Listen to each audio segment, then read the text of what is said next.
Yes बच्चा लोग, नमस्कार। आज हम लोग आईसीआई ने जो एमटीपी पार्ट 2 30 नवंबर को लिया है, हम उसको डिस्कस करेंगे।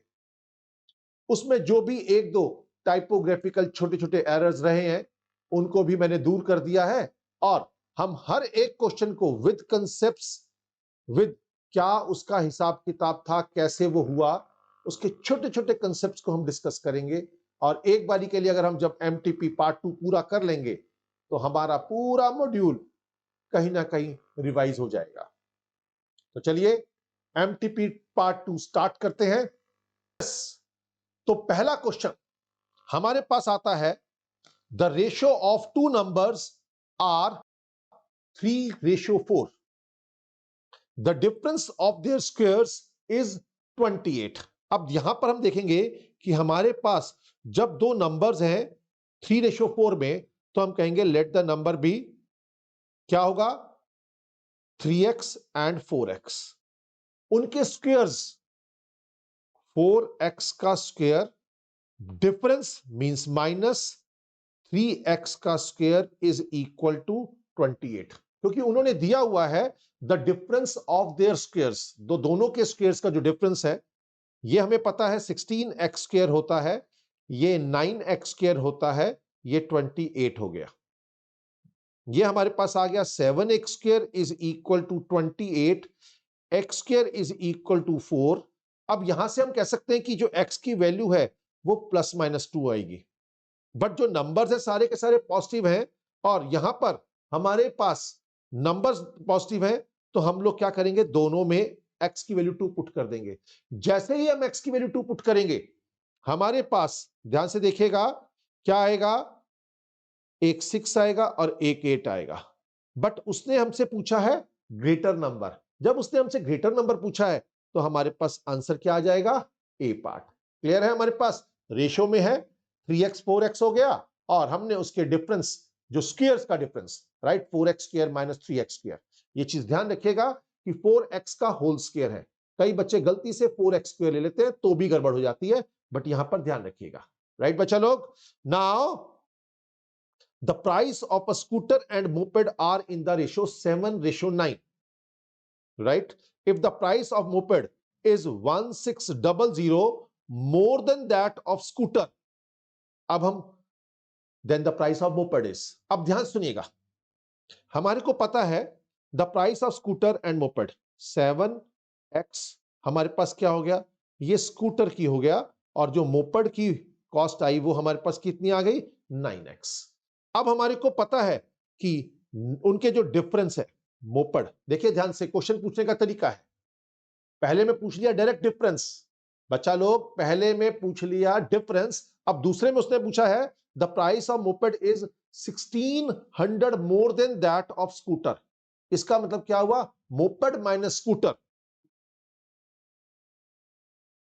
इज इक्वल टू 1600, तो 2x इज इक्वल टू 1600, तो x की वैल्यू कितनी होगी, 800। अब उसने पूछा है प्राइस ऑफ मोपेड। अब ध्यान से, प्राइस ऑफ मोपेड जब हमसे पूछा गया तो हमने क्या किया, 9x में पुट कर दिया, आंसर हमारे पास कितना आ गया, 7200 रुपीज। तो ऑप्शन रहेगी ए। डिफरेंस पूछ ले, ग्रेटर देन पूछ ले, the number is greater than that number, या the number is less than that number, तो इसका मतलब वो डिफरेंस की ही बात कर रहा है। क्लियर बच्चा? ये छोटी छोटी चीजें हैं जो आपको ध्यान रखनी पड़ेगी। Clear? Now next, log of this one, ये चीज आ गया। अब ही पता है log of x to the base a अगर y के इक्वल है तो x किसके इक्वल होता है, a की पावर y।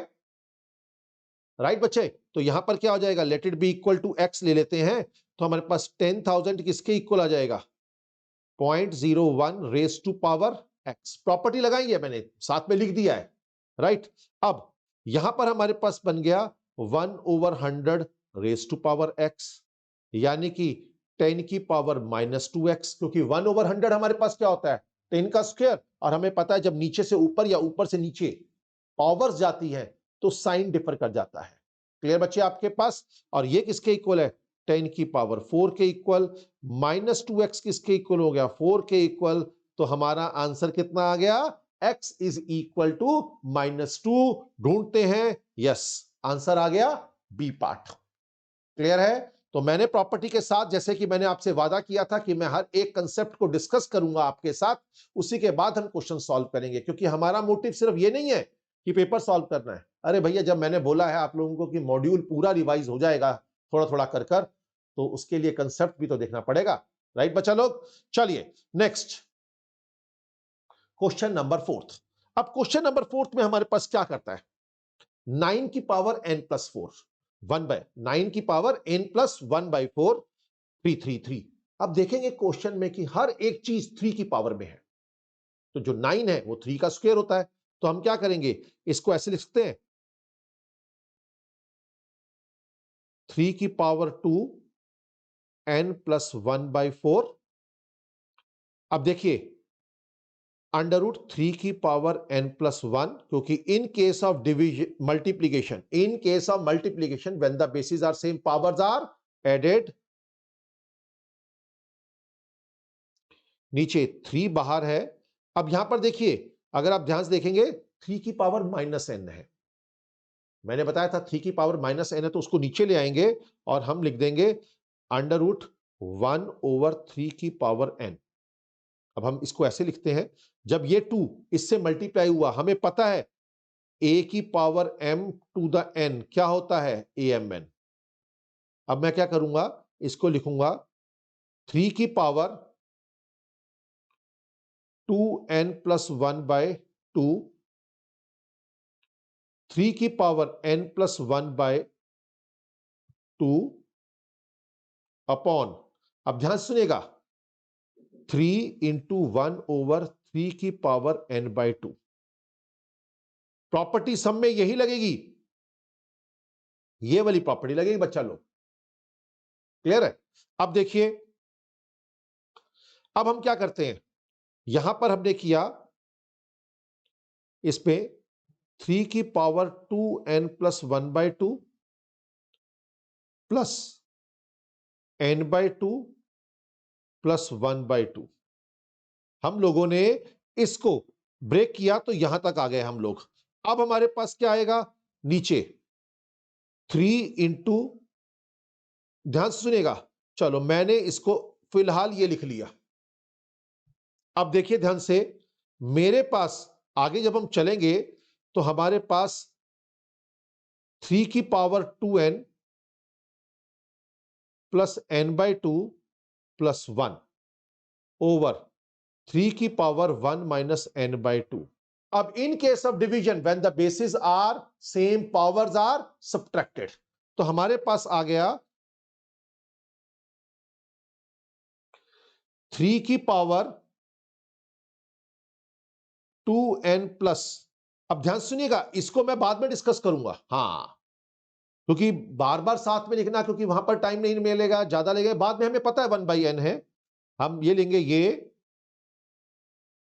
1/2 प्लस 1/2 1 माइनस, अब ये देखिए ऊपर गया तो हमारे पास 1 भी आ गया।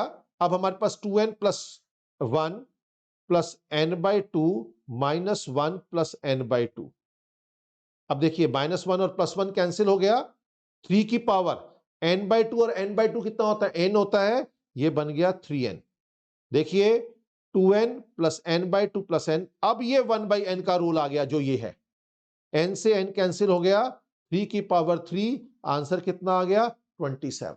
आंसर कितना आ गया, 27। तो यहां पर देखिएगा आपके पास एक्सपोनेंट्स में 3-3 4-4 प्रॉपर्टीज एक ही क्वेश्चन में उसने चेक कर लिया। कहीं पर भी आपकी एक मिस्टेक होगी, गड़बड़ हो जाएगा। तो बड़े ध्यान से सुनिएगा, जैसे ये प्रॉपर्टी है और हमें पता है कि ऊपर से नीचे, नीचे से ऊपर जाते हैं तो पावर्स चेंज होती हैं, इधर से उधर जाते हैं या उधर से इधर आते हैं तो रेसिप्रोकुलेट हो जाती हैं। क्लियर है आपके पास? ना बच्चा लोग, roots of the equation of this one. अब ये बाई क्वाड्रेटिक इक्वेशन आ गई। अब हमारे पास यहां पर 3 रूट्स होंगी, अल्फा बीटा गामा। अब सबसे पहले इनका सम, हमें पता है सम ऑफ द रूट्स हमारे पास क्या होता है, -b/a। Alpha beta plus beta gamma plus gamma alpha is equal to c/a, and alpha beta gamma product that is equal to minus D over A. अब हम यहां पर ऐसा करते हैं, लिख लेते हैं according to the equation, minus B मतलब कि -9, सी ओवर ए, सी हमारे पास क्या है -1, ए ये आ गया -1, ये आ गया -9 एंड प्रोडक्ट माइनस डी, यानी कि आपके पास ये डी है तो माइनस और माइनस +9, ए जो है एक्स क्यूब का कॉफिशिएंट है तो वो 1 बनेगा, तो हमारा 9। अब हम ऐसा आंसर ढूंढेंगे जिनमें तीनों का सम -9 आएगा। कितना आएगा -9। भाई ढूंढो ढूंढो ढूंढो, ये तो नहीं है, सम सम सम ये ओबे कर रहा है, ये भी नहीं है, ये भी नहीं है। चलिए अब तो हमारे को हिंट मिल गया कि आंसर बी ही होगा, बट बाय चांस यहां पर आंसर डी में नन ऑफ दीज होता,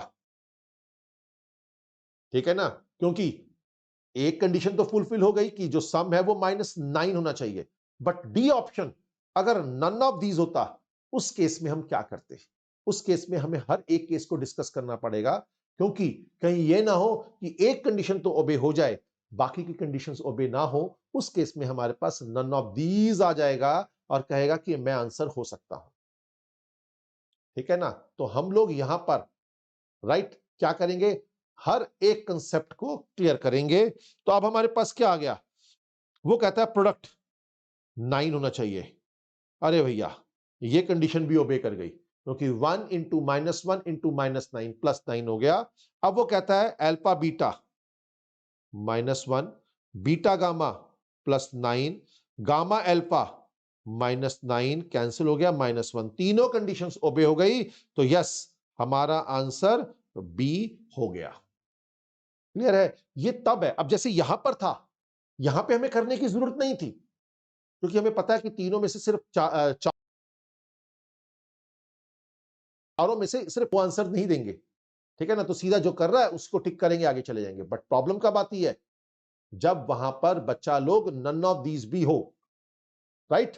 तो चलिए आगे चलते हैं, क्वेश्चन नंबर 6, दिस अब ये आ गया हमारे पास, हमने एलसीएम ले लिया 30, तो 10 3 जा 6x + 15 प्लस 2 जा 6x + 20 is equal to 5, 12x + 35 is equal to 150, 12x is equal to what, हमारे पास कितना हो गया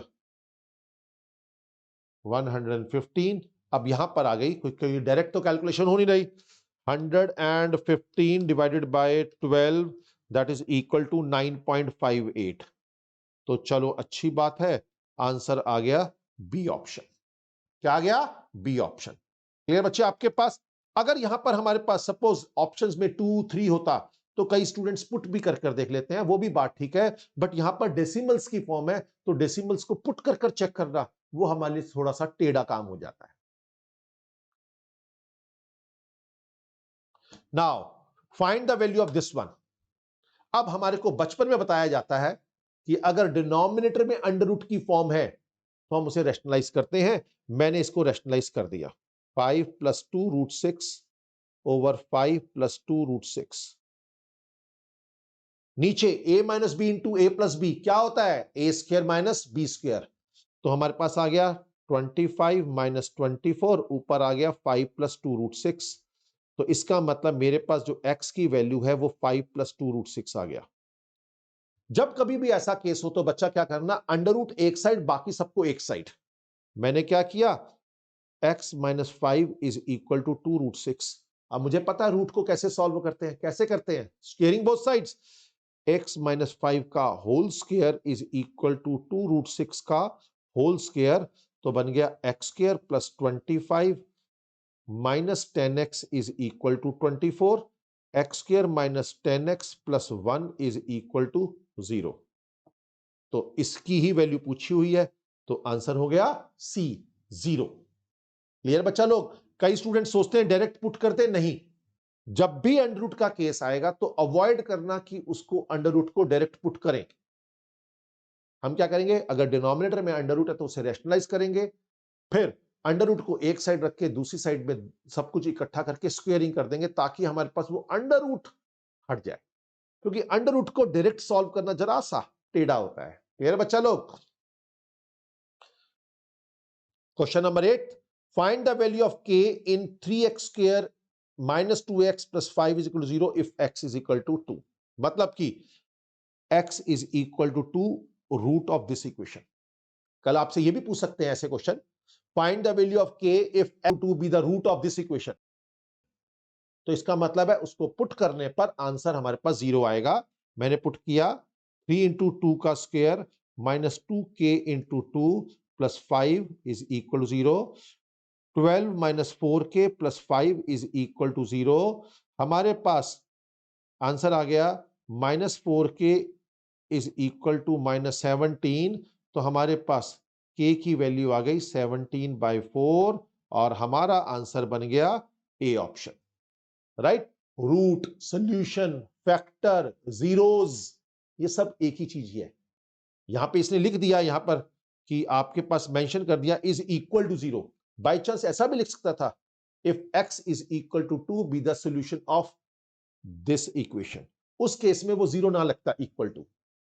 तो इसका मतलब क्या है? अगर मैं बोलता रूट है या फैक्टर है या जीरोस है या सॉल्यूशन है, इसका मतलब वो वैल्यू पुट करने पर हमारे पास आंसर 0 आना चाहिए according to the remainder theorem.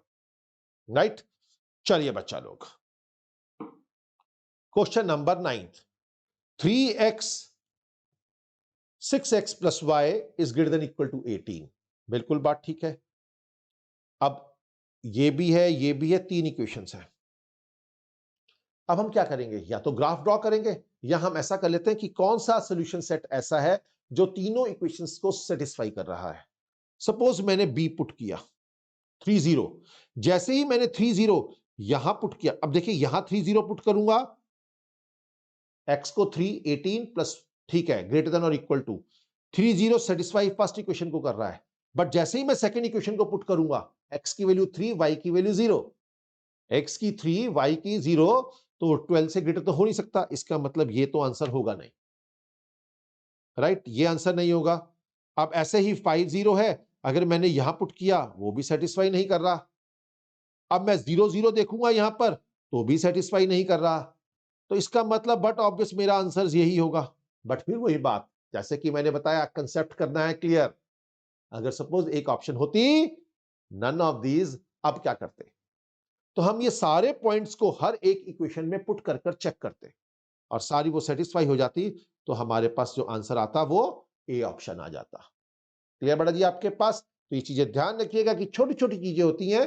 कभी कभी क्या करेंगे, यहां पर एक चॉइस हटा देंगे और नन ऑफ दीज लगा देंगे। अब कोई गड़बड़ कर देंगे, बच्चा शुरू की 2-3 वैल्यूज चेक करता है और टिक कर देता है। अरे नहीं, there is one saying, safety safe, दुर्घटना घट जाती है, सावधानी हटी दुर्घटना घटी। वही चीज यहां हो जाता है कि ये जरा सा भी केयरलेस हुए और क्वेश्चन गड़बड़। क्लियर बच्चे? चलिए अगला चलते हैं, question number 10। A man invest 12,000 at 10% per annum. बिल्कुल बात ठीक है, 12,000 10%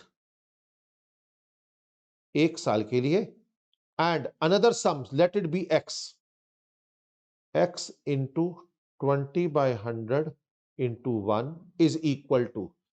अगर वो टोटल इन्वेस्टमेंट, अब देखिए एक इन्वेस्टमेंट है 12,000, एक है x, तो टोटल इन्वेस्टमेंट हो जाएगी 12,000 प्लस x।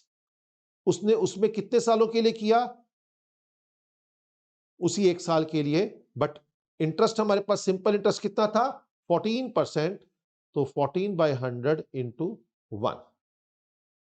राइट बच्चा लोग? हमने एलसीएम लिया 100, यहां पर आ गया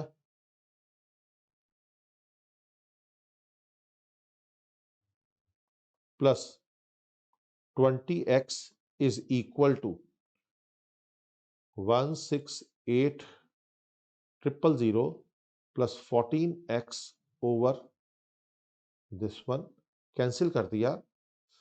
14x जब इधर आया तो 6x बन गया। 12,000 इधर आया तो वो क्या बन गया हमारे पास? 40 8000 बन गया, तो x कितना आ गया हमारे पास 8000 आ गया। अब देखिए टोटल इन्वेस्टमेंट मांगा है उसने, तो टोटल इन्वेस्टमेंट का मतलब है 12000 प्लस x, मतलब ये टोटल इन्वेस्टमेंट है। तो हमारे पास जो टोटल इन्वेस्टमेंट रहेगी वो कितनी रहेगी हमारे पास 20000, क्योंकि 12000 तो एक है, x 8000 हो गया, आंसर आ गया B part.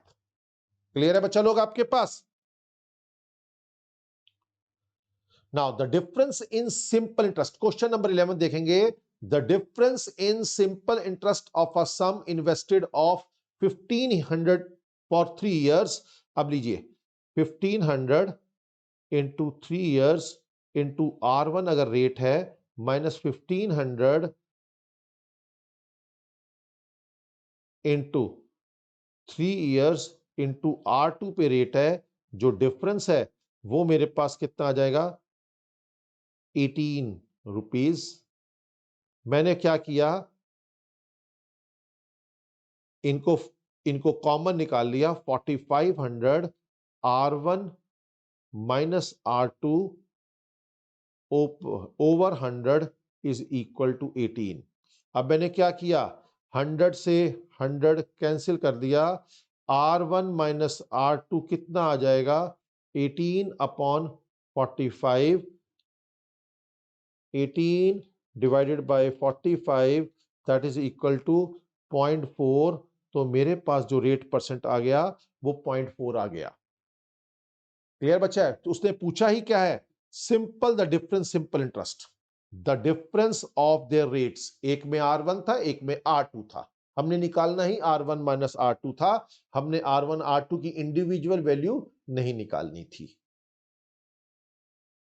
Now find the effective rate of interest on 10,000। अब ध्यान सुनिएगा, हमें पता है कि जो इफेक्टिव रेट ऑफ इंटरेस्ट है वो प्रिंसिपल के ऊपर डिपेंड नहीं करता, उसका जो फॉर्मूला रहता है वो 1 plus i raise to power n minus 1, क्योंकि जितनी बाइफ्रिकेशंस हम करते जाते हैं उतनी उसकी इफेक्टिविटी बढ़ती रहती है। अब उसने पूछा हाफ ईयरली, हाफ ईयरली 5%, यानी कि 1 प्लस 5 ओवर, चलो ऐसा करते हैं 1 प्लस 5 ओवर 200। अब एक साल में कितने हाफ ईयर्स होते हैं? 2। अब ये तो पता है ना कि जब हम ईयरली से पर एनम से हाफ ईयरली में जाते हैं तो रेट को 2 से डिवाइड करते हैं और टाइम को 2 से मल्टीप्लाई करते हैं। क्वार्टरली में जाएंगे तो 4 से डिवाइड करेंगे और 4 से मल्टीप्लाई करेंगे, रेट को डिवाइड करेंगे और टाइम को मल्टीप्लाई करेंगे, ये चीज ध्यान रखिएगा। -1, तो आपके पास आ गया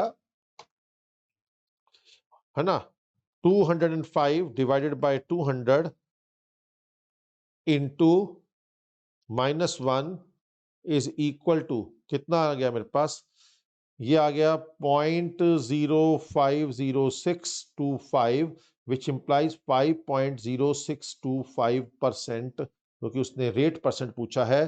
तो मेरे पास आंसर कितना आ गया, ए पार्ट। क्लियर बच्चा लोग?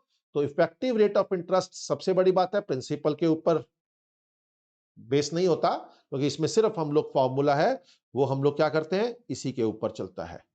और हमें पता है कि जितनी बाइफ्रिकेशंस होती जाएंगी उतना ज्यादा क्या होगा, इफेक्टिविटी बढ़ती जाएगी।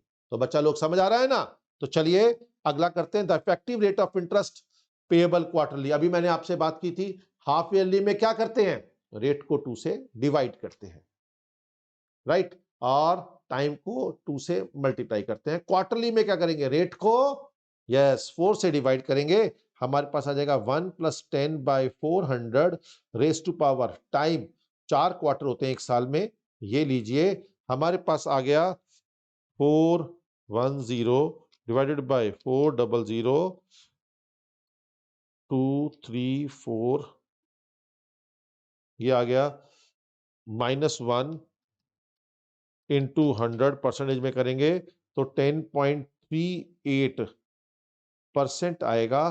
तो आंसर आ जाएगा ए ऑप्शन। क्लियर है? वहां पे हाफ ईयरली था, क्वार्टरली था।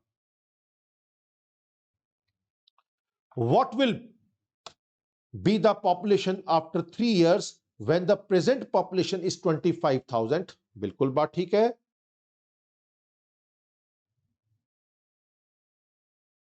And the population increases at the rate of first year 3% से, सेकेंड ईयर 4% से, और थर्ड ईयर 5% से।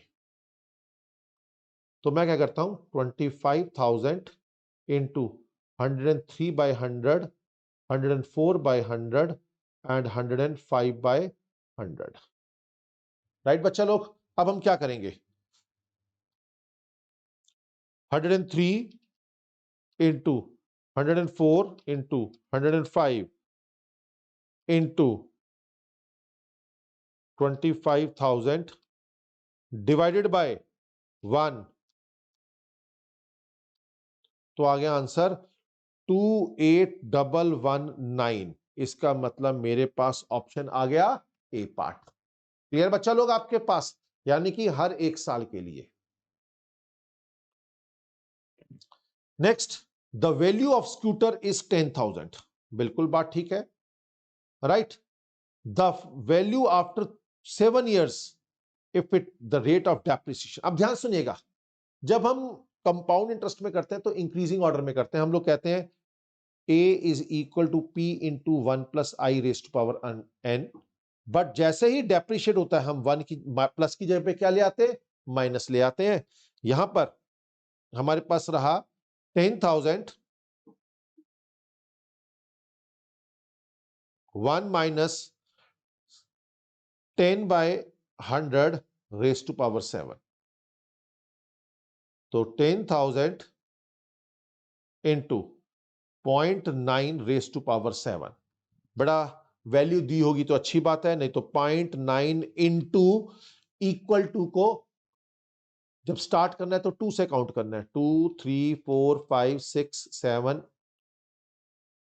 इंटू 10,000, तो आ गया आपके पास 4782.96। राइट, तो हमारे पास आ गया ऑप्शन ए।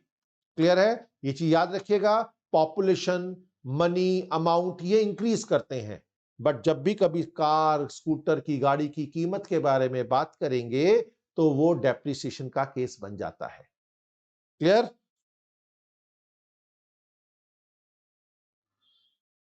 हां जी, सिंपल इंटरेस्ट दिया हुआ है, that is equal to 0.125 times of पी। सिंपल इंटरेस्ट का फॉर्मूला हमारे को पता है, P into R into T over 100। ये दिया हुआ है आपको 0.125 टाइम्स ऑफ P, पी है, R 10% है, टाइम नहीं दिया हुआ, ये रहा, P से P कैंसिल हो गया, ये आ गया, तो T कितना आ गया 1.25, राइट, तो 1.25 ईयर्स।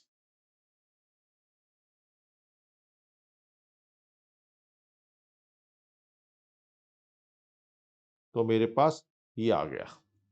अब बाई चांस बेटा जी ध्यान सुनिएगा, वैसे तो चलो यहां पे सिंपल क्वेश्चन था, हो गया, बट जैसे कि 1.25 इसका एक्चुअल मतलब क्या होता है, 1.25 का मतलब क्या होता है, 1 year and 0.25 and 0.25 of the complete year. एक महीने, एक साल में कितने मंथ होते हैं, 12।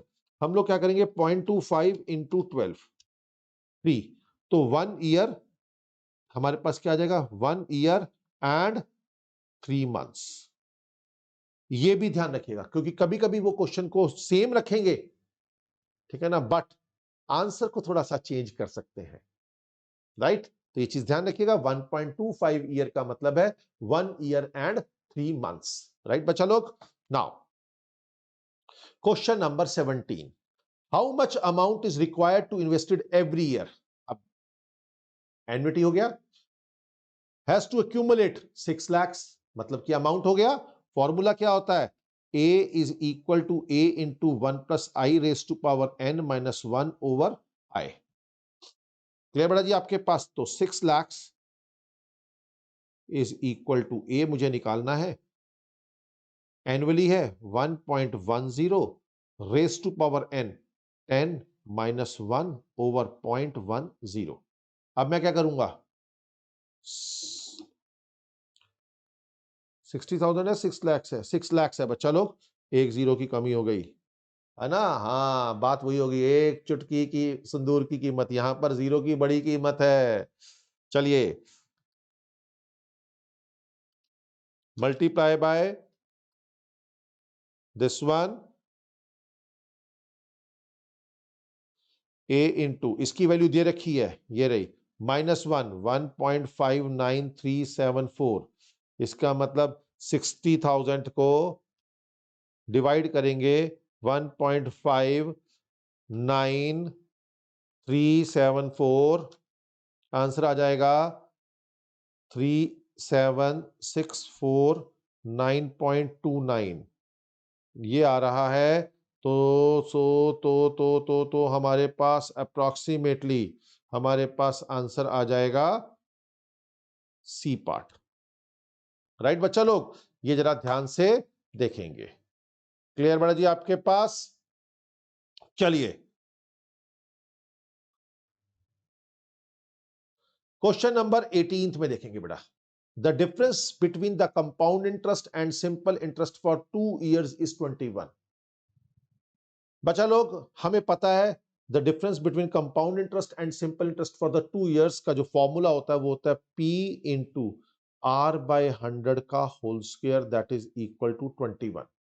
ये हमारे पास जो है difference between the compound interest and simple interest for 2 years। ठीक है बच्चे, 3 years के लिए भी आता है फॉर्मूला, राइट। तो चलिए, अब इसने निकालना है पी आर, कितना दिया हुआ है 5/100 का होल स्क्वायर। अब कैलकुलेट करेंगे, P into 25 is equal to 212020। तो P इज इक्वल टू, अब हमारे पास क्या आ जाएगा, डिवाइड कर लेते हैं, 212020 डिवाइडेड बाय 25, आंसर आ गया 8400। 8400 बोले तो डी ऑप्शन। क्लियर बेटा जी आपके पास? इस चीजों का, छोटी छोटी चीजों का ध्यान रखिएगा। The present value of scooter is 7290। If its value depreciates every year, then its value before 3 years is equal to। अब ध्यान सुनेगा, हमारे पास ये अब की कीमत है, then the value before 3 years, हम लोग कहेंगे अब डेप्रिशिएट 10% पर हो रहा है, तो मैं कहता हूं 7290 इज इक्वल टू जो भी था x 1 माइनस 0.1 का 3 साल में डेप्रिशिएट कितना हुआ 0.9 का क्यूब।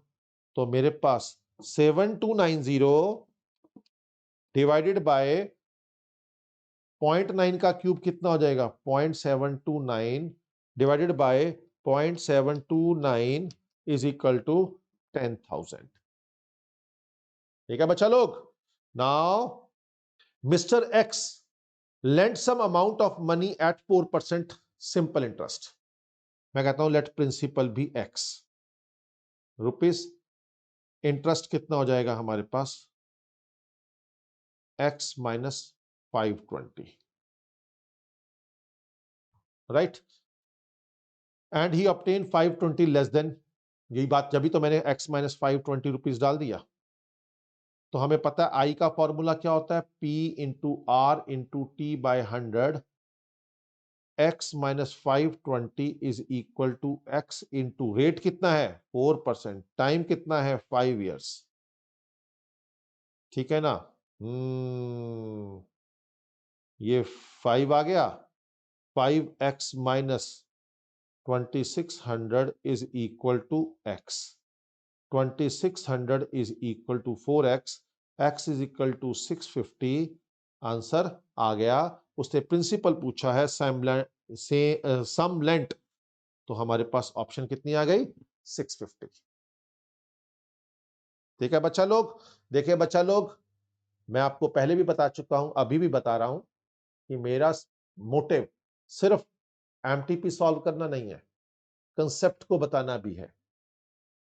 आप मेरे कंसेप्ट्स के लिए, मेरे क्वेश्चंस के लिए, मैं आपके डाउट्स के लिए हमेशा रहूंगा। राइट। वीडियो के नीचे आपके पास जो लिंक वगैरह मेरे सब दिए हुए सोशल मीडिया के डिस्क्रिप्शन बॉक्स में, आप मुझे वहां पर फॉलो कर सकते हैं, मेरे को अपने डाउट्स भेज सकते हैं। मैं कोशिश करूंगा जैसे जैसे टाइम मुझे मिलता जाएगा मैं आप लोगों के डाउट्स दूर करता रहूंगा। क्लियर बच्चा लोग? तो चलिए आगे चलते हैं हम लोग इसी तरह।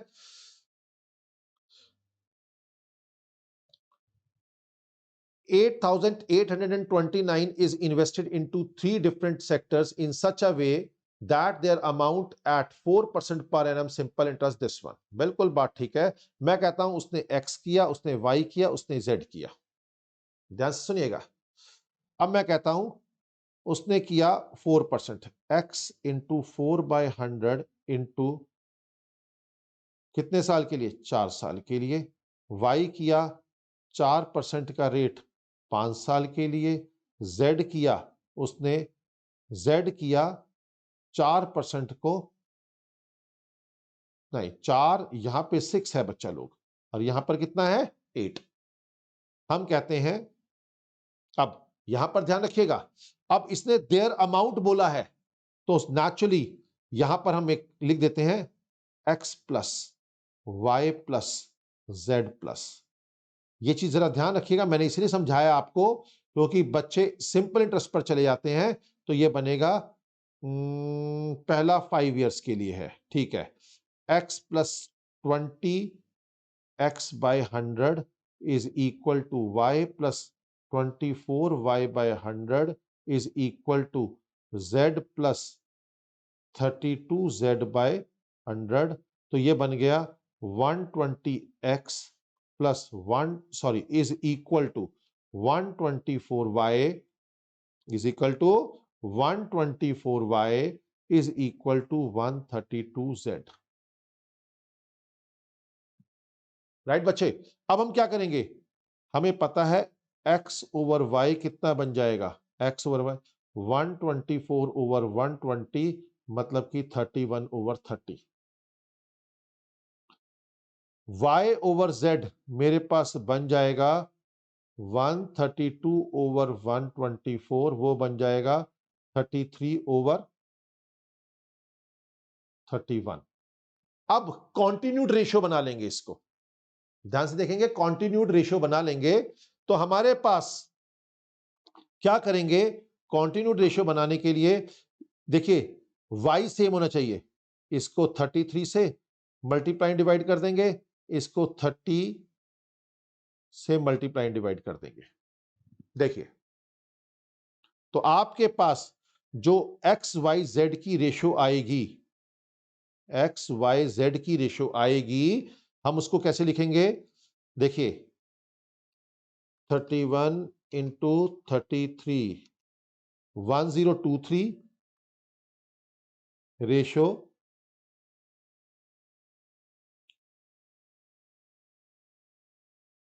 ठीक है ना। अब देखिए ध्यान से, हमारे पास आ गया 33 से मल्टीप्लाई किया, ठीक है 990, ये आ जाएगा 990 और आ जाएगा 930। अब हमें पता है कि अगर एक चीज को 3 रेशो में या 4 रेशो में डिवाइड किया तो हम ऐसे कैसे करेंगे, मैं एक करके दिखा दूंगा, बाकी आप देख लेंगे। यहां पर जरा सी जगह की कमी होती है वहां पे, इसलिए बड़े, ये तो मैं समझा रहा हूं तो इसलिए आपको लग रहा है, अदरवाइज क्या होता है, आप जल्दी जल्दी से क्वेश्चंस कर लेते हैं। इनका टोटल निकालते हैं, 1023 प्लस 990 प्लस 930, ये आ गया 2943। तो हमारे पास आएगा 1023 ओवर 2943 इंटू 8829। जब मैं इसे कैंसिल करूंगा तो 8829 डिवाइडेड बाय 2943, ये आ जाएगा 3। तो मेरे पास 3069 आंसर आ जाएगा पहला। तो बेटा 3069। अब मैं सीधी सी बात यह है, दोबारा दोबारा ऐसा नहीं करूंगा, मुझे पता है कि 8829 को अगर मैं 2943 से करता हूं तो 3 आता है, तो मैं जब इसको 3 से मल्टीप्लाई करूंगा तो मेरे पास आ जाएगा 2970, और जब मैं इससे करूंगा तो आंसर आ जाएगा 2790। तो मेरे पास ये भी है और ये भी है, तो आंसर बन गया ए ऑप्शन। क्लियर बच्चा लोग? इसको जरा ध्यान से समझ के, क्लियर? मैंने फिर वही बोला कि कोई भी डाउट अगर आपको आता है, मेरे पास इस वीडियो के बाद डिस्क्रिप्शन बॉक्स में मेरे सारे सोशल मीडियाज, इंस्टाग्राम, मेरा यूट्यूब चैनल, मेरा सारा का सारा, ये आप कहेंगे तो टेलीग्राम ग्रुप, ये सब कुछ दिया हुआ है। आप मुझे वहां पर डाउट्स भेज सकते हैं, मैं आपके डाउट्स लेने के लिए तैयार बैठा हूं, राइट?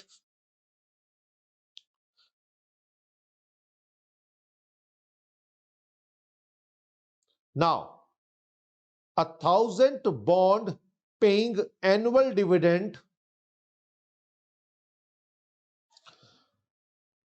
Now, हाँ, bond paying annual dividend, this one. बेटा जी, जो बॉन्ड्स का फॉर्मूला चलता है वो चलता है वैल्यूज की V is equal to R into 1 plus i raise to power n minus 1 over I into 1 plus i raise to power n plus R, जो भी आपके पास है, यानी कि जो भी आपके पास आएगा 1000 जो आपको दिया हुआ है, डिवाइडेड बाय 1 पॉइंट जो उसको चाहिए रेस टू पावर n। अब देखिए R क्या है, 8.5% on this one, 8.5% of 1000, that is equal to 85 rupees, right? अब मैं फॉर्मूला लगा देता हूं यहां पर, देखिए आ जाएगा 85 into 1.08 raise to power 10 minus 1 over 0.08 into 1.08 raise to power 10 plus 1000 divided by 1.08 raise to power 10, right बेटा? 8.5% वो देता है, बट वो कहता है कि मेरे को इस हिसाब से इन्वेस्टमेंट करनी है, या इन्वेस्टमेंट की उसने कि कंपनी 8.5% पर दे रही है, बट उसको एक्चुअल फेट पे क्या लग रहा है कि उसको 8% मिल रहा है। क्यों? क्योंकि जो एट पार, यानी कि क्या पता कभी कभी ऐसा भी होता है कि हम मार्केट से कोई चीज उठाते हैं, वो हमें क्या मिलती है, अबव पार मिलती है। जो कंपनी है वो तो एट पार पर देगी, कंपनी तो एट पार पर देगी, 10 वाली चीज है वो 10 रुपए इंटरेस्ट देगी या डिविडेंड देगी, बट मैंने अगर 10 वाली चीज 50 रुपए में खरीदी है तो मुझे तो वो 50 में मिलेगा ना। 10 वाली जो मेरे को मिलेगा, मुझे जो फील होगा वो 50 पर फील होगा, क्योंकि मेरी खर्चा तो मेरी जेब से जो पैसा गया, आउट कैश आउटफ्लो हुआ है, वो 50 रुपए हुआ है, पर कंपनी 10 रुपए के हिसाब से देगी। ठीक है ना? वो ये थोड़ा कहेगी कि आपने 50 का खरीदा तो मैं आपको 50 का दूंगी, किसी ने 70 का खरीदा तो 70 के हिसाब से दूंगी, नहीं। कंपनी ने जितना एट पार वाला है उस पर देना है, वो मेरे को फील कम होगा। तो चलिए देखते हैं कितने में मार्केट प्राइस पर मैंने उठाया उसे। आ गया बेटा, कैलकुलेट करते हैं। इसकी जो वैल्यू आएगी वो आएगी 2.5, 2 पॉइंट, हाँ देख लेते हैं, यहां लिख देता हूं मैं 1.08 raise to power 10, that is equal to 2.1590, right? अब हम कैलकुलेट कर लेते हैं। देखिए इसमें करेंगे 85 इंटू, ये चलो करते हैं पूरा, 85 इंटू, पहले तो यहां पे 2.1590 minus 1 divided by 0.08 divided by 2.1590 into 85, आ गया 570.37। अब देखिए बाय डी पॉसिबल बेटा जी, जब आप कैलकुलेशन करेंगे तो डेसिमल के बाद 1-2 यूनिट्स का फर्क पड़े तो घबराने की बात नहीं है, plus 1000 divided bye 2.1590, that will be 463.177, 463.177। इसमें हमने ऐड कर दिया 570.37, तो हमारे पास आ गया 1033, यानी कि अप्रोक्सीमेटली ये आंसर आ गया। यानी कि कहने का मतलब ये हुआ, कंपनी ने जब उसको स्टार्ट किया था तो 1000 रुपीज एट पार था, मैंने मार्केट से उसको 1033 रुपीज 54 पैसा का लिया। कंपनी ने जो 8.5% डिविडेंड इशू किया वो 1000 के ऊपर दिया, बट मुझे वो 8% फील होगा क्योंकि मैंने वो चीज महंगी खरीदी है। क्लियर है बड़ा जी? इन चीजों का ध्यान रखिएगा। तो बॉन्ड के लिए ये फॉर्मूला चलता है हमारे को। Mister x invest ₹10,000 every year starting from today. बेटा इस लाइन को बड़े ध्यान से समझिएगा, ये इमीडिएट हो जाएगा। अब हम क्या करेंगे इसमें, हम लोग करेंगे 10,000 1.08 raised to power 10 minus 1 over 0.08 into 1 plus 0.08, क्योंकि हमारे पास क्या होता है, अमाउंट निकालने के बाद इमीडिएट के लिए 1 प्लस आई से मल्टीप्लाई करना जरूरी होता है। तो हम क्या करेंगे, कैलकुलेशन करेंगे। 1.08 की वैल्यू अभी हमने निकाली भी है, चलो दोबारा भी निकाल लेंगे तो 2.5190। ठीक है बच्चा आपके पास, तो कैलकुलेट करेंगे हम इसमें 2.1590 minus 1 divided bye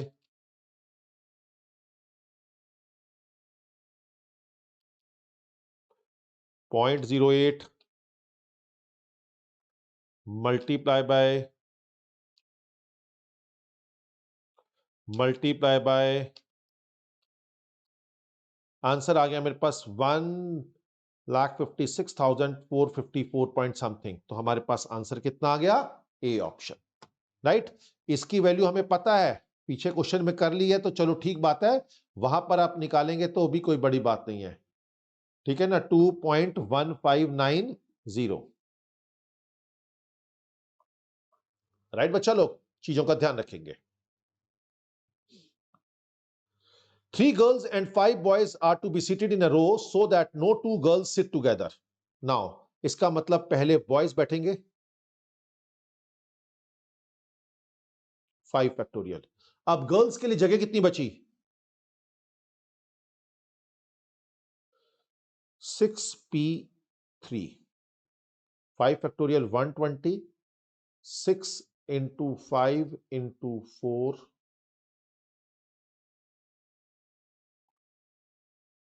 over n factorial over, हमारे पास क्या आ जाएगा, ध्यान से देखिएगा, हमारे पास आ गया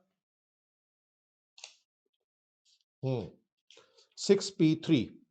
देखेंगे जरा से क्या बनेगा, बताइए जरा सा ध्यान से।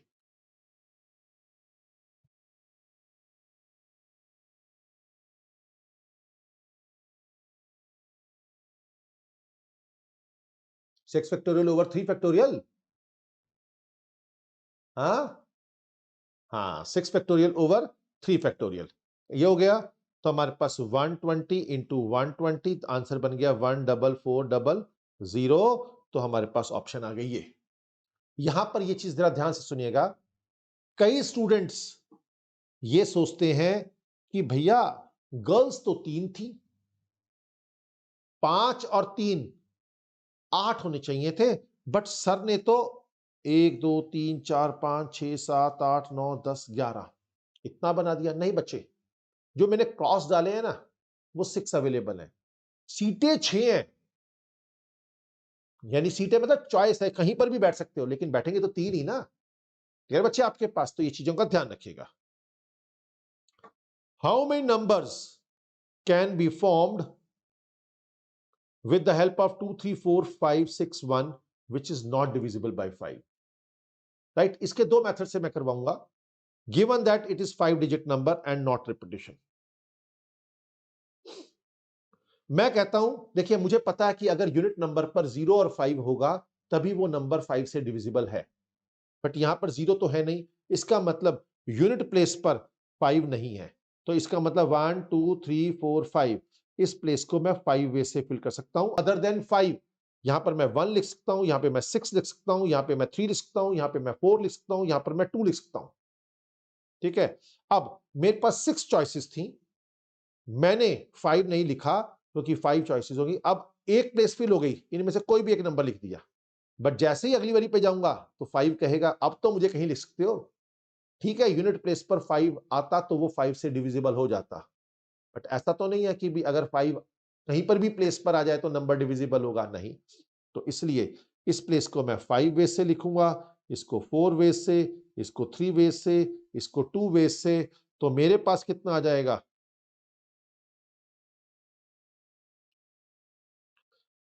120 into 5, 600 veg.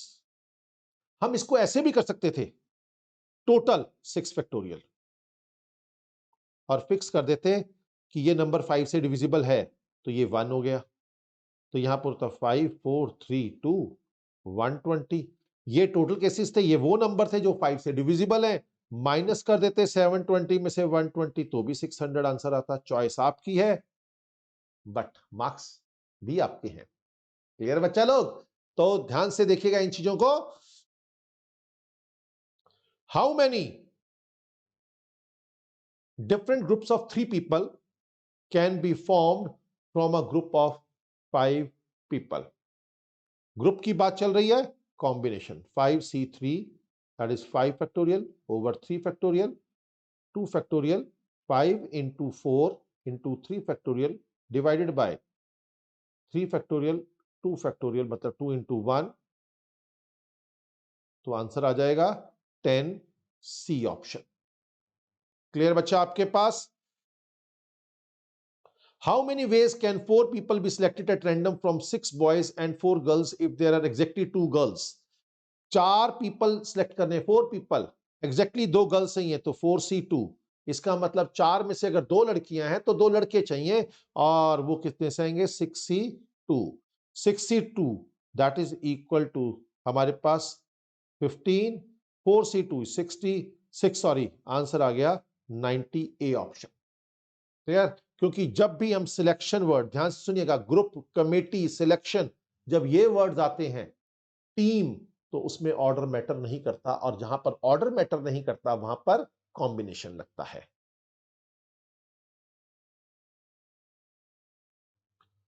NP3 ratio NP2 is equal to 2/1 n factorial over n minus 3 factorial into 2 factorial over n minus 2 factorial. ध्यान से देखते हैं, गलती कर दी, देखते हैं। हाँ जी, n minus 2 factorial over n factorial, ये कैंसिल कर दिया। n minus 2 can be written as n minus 2 into n minus 3 factorial over n minus 3 factorial is equal to 2, n is equal to 4। तो मेरे पास ऑप्शन आ गई A option. Clear? Sum line from 100 to 300, from बोला हुआ है 4 and 5। 4 and 5 का मतलब है हम 4 and 5 का एलसीएम लेंगे। 4 और 5 का एलसीएम कितना होता है, 20।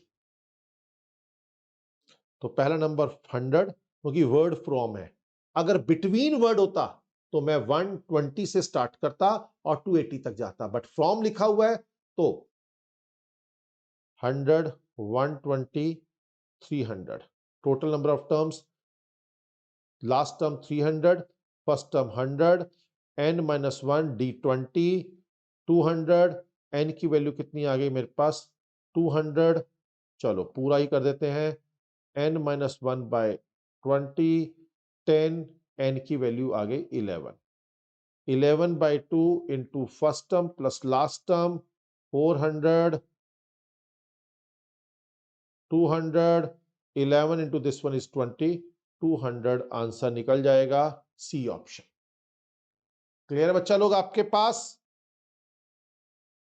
सम of X terms of 2 APs are in the ratio this one.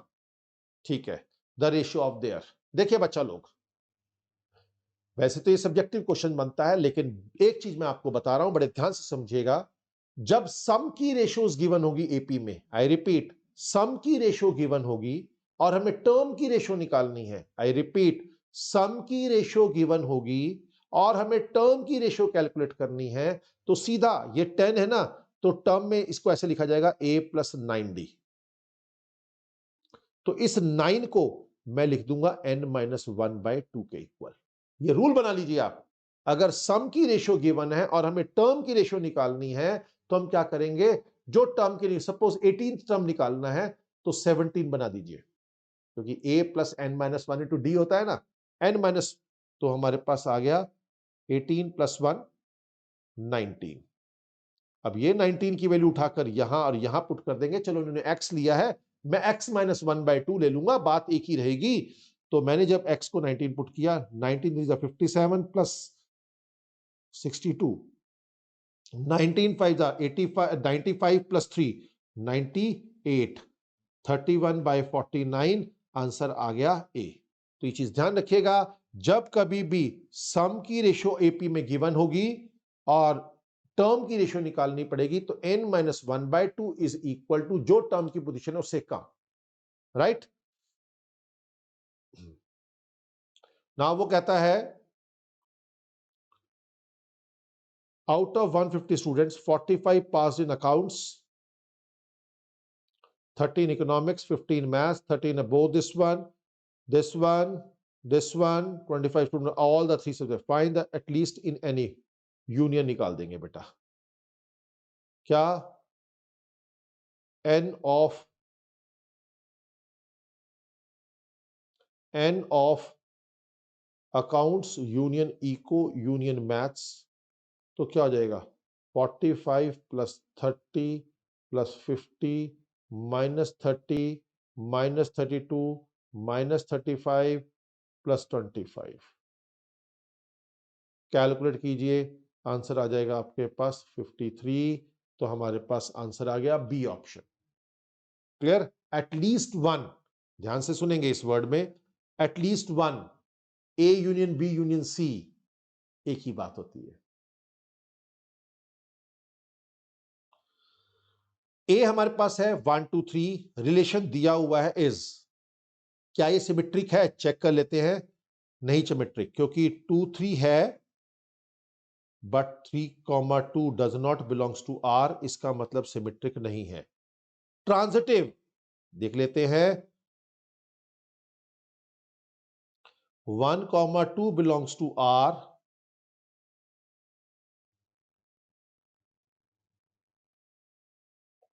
1,2 belongs to R, 2,3 belongs to R, 1,3 does not belongs to R, इसका मतलब ट्रांजिटिव भी नहीं है। इक्विवेलेंस तो होगी नहीं, बचा रिफ्लेक्सिव। क्यों, 1 1 2 2 3 3, 1 1 2 2 3 3, तीनों हमारे पास आर में बिलोंग कर रहे हैं। क्लियर बच्चा आपके पास। Let A B the set of the squares of the natural numbers x belongs to A. ठीक है, x बिलोंग्स टू ए है, y बिलोंग्स टू ए है। अब ध्यान सुनिएगा, स्क्वायर्स हैं, a is the set of squares of the natural number. ठीक है ना, नेचुरल नंबर्स हो गए हमारे पास, x भी a में है, y भी a का एलिमेंट है, तो उनका जो मल्टीपल होगा वो भी मेरे पास क्या होगा, a में ही होगा। क्लियर बच्चे आपके पास, कोई एलिमेंट है, right. Question number 5th, if fifth term of a GP is 32, बड़ा इस क्वेश्चन को जरा सा देख लेंगे, जरा सा, इसके डी ऑप्शन में 64 आएगा। चेक कैसे क्यों किया देख लीजिए। Fifth term AR4 is equal to 32, AR square is equal to, क्योंकि थर्ड टर्म है ना, क्योंकि हमारे पास TN का फॉर्मूला क्या होता है, ARN-1, वो हमारे पास क्या है 8 है, कैंसिल करेंगे तो R square is equal to 4, R is equal to 2, R is equal to -2, but option में सब कुछ पॉजिटिव दिया हुआ है। वो पूछता है सिक्स टर्म। अब जैसे ही R की वैल्यू 2 आई, मैंने उठाकर इसको यहां पुट कर दिया, तो a की वैल्यू 4 इंटू 8, तो a की वैल्यू कितनी हो गई 2। 6 टर्म निकालनी है, AR5, 2 इंटू 2 की पावर 5, 2 इंटू 32, आंसर आ गया 64। यहां पर 6 लिखा होगा आपके एमटीपी पेपर में, डी ऑप्शन में जाकर उसको 64 कर दीजिएगा।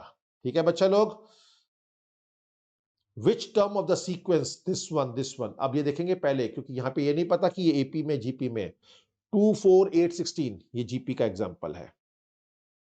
n term 2048 a into R की power n minus 1 1024 is equal to 2 की पावर n माइनस 1। 1024 क्या होता है 2 की पावर 10, n हो गया 11।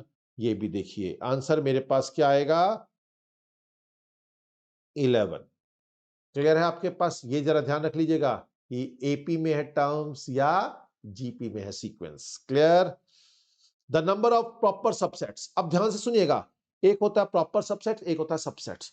सबसेट्स की बात करते हैं तो 2 की power n, but proper subset में 2 की पावर n माइनस 1, क्योंकि a set can't be a subset of itself, right?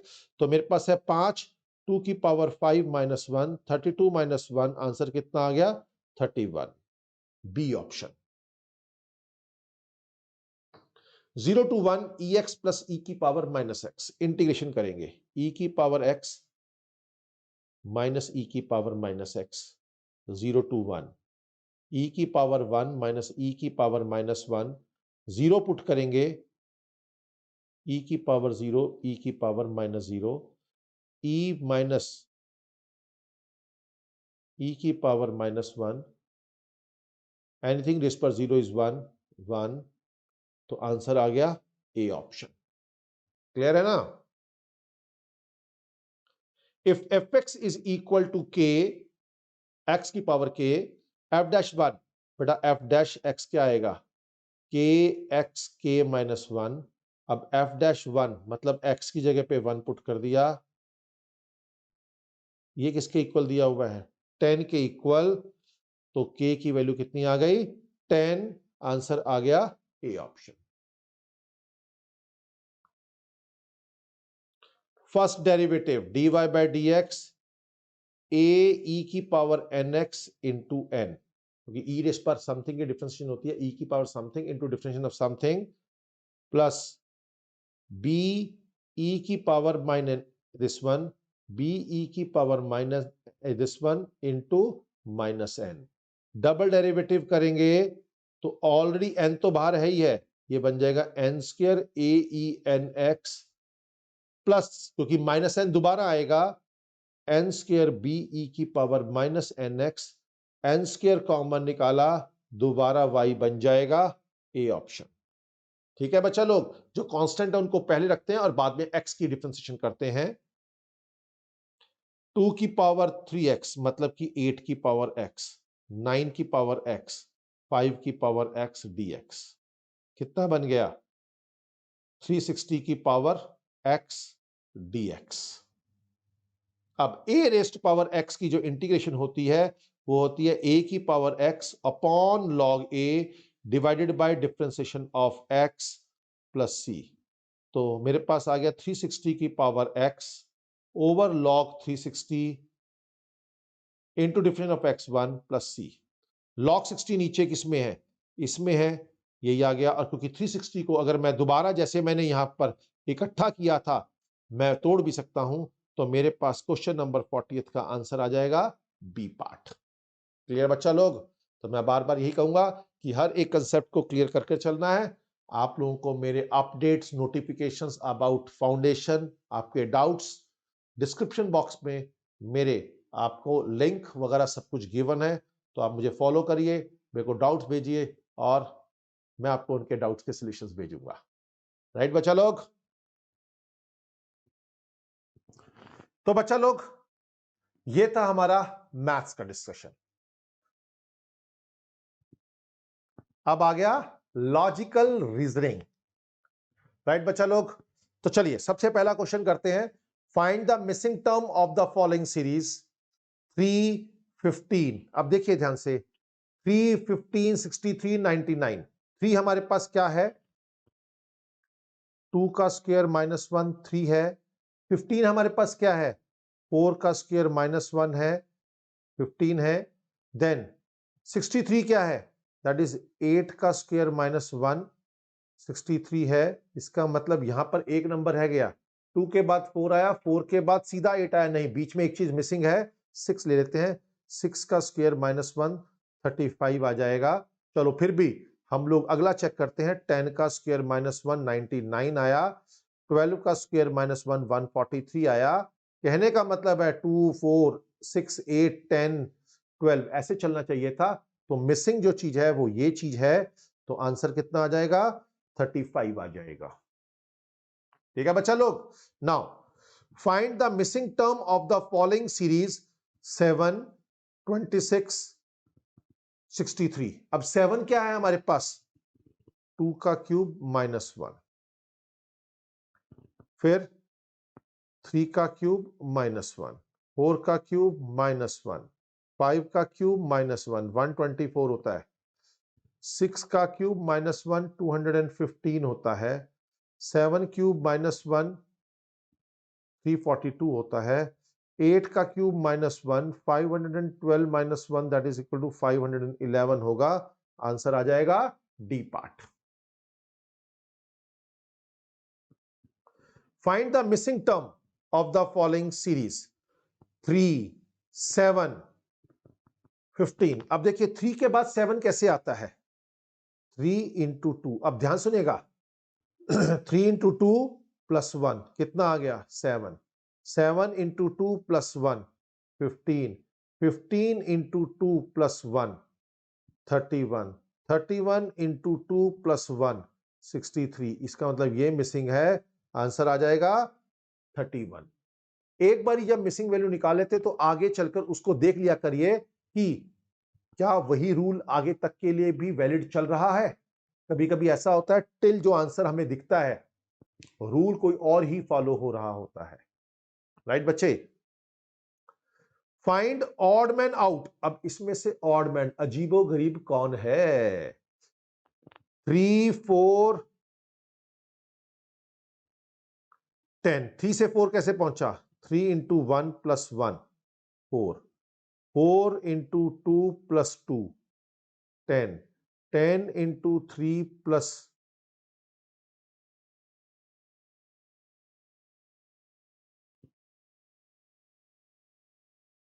3 33। 33 into 4 plus 4 132 plus 4 136। 136 into 5 plus 5 that is equal to 680 plus 5 685। आगे ओबे हो रहा है। होना चाहिए था 33, लिखा गया 32। इसका मतलब ये हमारे उसको फॉलो नहीं कर रहा, तो इसलिए जो 32 है वो हमारे पास क्या है? ऑड मैन आउट है। क्लियर बच्चा लोग? In a certain code language 253 means books are old। बेटा पहले इसमें से और इसमें से, इन दोनों में से कॉमन क्या है? ओल्ड। और नंबर क्या कॉमन है? 5। तो इसका मतलब ओल्ड का मतलब हो गया 5। बाय गुड बुक्स, इसमें से और इसमें से क्या कॉमन है? बुक्स। तो बुक्स कॉमन आ गया। और नंबर क्या कॉमन है? 253 एंड 378 में 3। तो बुक्स किससे हो गई? बुक्स किससे हो गई? 3 से। बुक्स हो गई 3 से। ओल्ड हो गया 5 से। क्या बचा? 2। तो जो आर है वो क्या हो गया? 2। क्लियर है? आर किससे हो गया? 2 से। नेहा वॉक्ड, डायरेक्शन ले लेते हैं। North south east west. North is this one 2 kilometre west, then west of her house. इसका मतलब यहां पर उसका घर था। And then turn south, south पे आ गया, कवरिंग 4 किलोमीटर 4 आ गया। Finally she moved 3 kilometre toward east, 3 kilometre चल लिया। And again 1 kilometre west. अब ध्यान सुनिएगा क्या कहता है वो। नेहा ने क्या किया? 2 किलोमीटर वेस्ट गई, देन 4 आ गई, ही मूव 3। अब देखो 3 है तो वो यहां पर आएगी, ये चीज जरा ध्यान रखिएगा, मैं इसीलिए कंसेप्ट में बता रहा था। अगर वो 2 आई है तो वापस जाते हुए ज्यादा दिखाइएगा, क्योंकि डिस्टेंस को थोड़ा इंपॉर्टेंस दीजिएगा। अब वो कहता है ये चली गई 3 तो 2, ये 1 ये आ गया। अब वो कहता है कि अब वो हमारे पास 1 किलोमीटर दोबारा वेस्ट में चली गई, मतलब कि पीछे चली गई, वो यहां आ गई। अब उसने इनिशियल पोजीशन ये रही, जितना डिस्टेंस यहां कवर किया उतना डिस्टेंस यहां होगा, तो ये भी 4 आ जाएगा, आंसर आ जाएगा 4 किलोमीटर।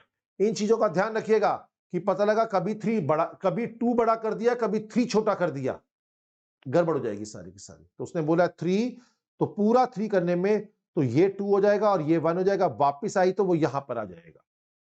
क्लियर है? तो इसलिए डिस्टेंस को जरा ध्यान से मार्क करिएगा। Question number 47, Shweta moved a distance of 75 meters towards south.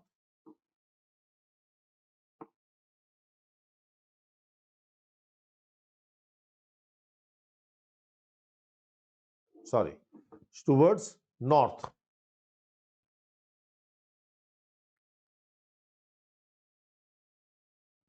She then turned to left and walked for 25. And turned left again 80. अब ध्यान सुनिएगा बेटा, ये 75 है तो 80 आएगी तो वो यहां पहुंच जाएगी, चाहे वो 5 हो। फाइनली शी टर्न, अब देखिए जाना उसको आगे डैश डैश करके ऐसे ही था। She turn to the right at an angle of 45 degree. उसका जब राइट होगा वो इस साइड होगा, तो वो 45 डिग्री एंगल मूव कर दिया, ये वाला, इसका मतलब वो यहां आ गई।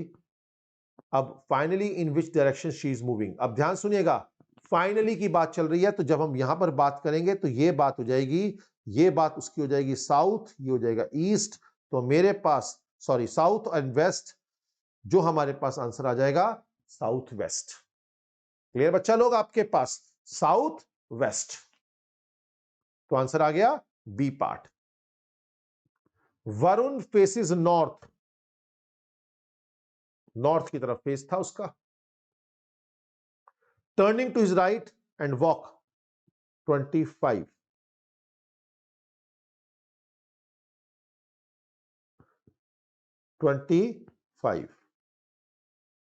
चल पड़ा। Then he turn to his left and walks 30 metres.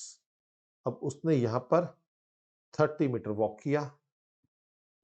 He moves 25 metres to his right, फिर 25 मीटर राइट किया। Then he turn to the right and again walk 55। जब उसने 55 किया तो वो इधर आ गया, क्यों? क्योंकि ये 30 था, तो ये कितना हो गया 25। He finally turns to the right and moves 40 kilometres. अब देखिए यहां से यहां तक जो डिस्टेंस था वो 50 था, 40 उसने कवर कर लिया, वो यहां पे रुक गया। अब वो कहता है स्टार्टिंग पॉइंट से वो कहां पर है, वो कौन सी जगह है? ये ईस्ट है, ये साउथ है, तो आंसर आ गया साउथ ईस्ट। क्या आ गया? South east. तो डिस्टेंसेस को बड़े ध्यान से मार्क करिएगा कि किस हिसाब से चल रहा है, right? Pankaj is facing west.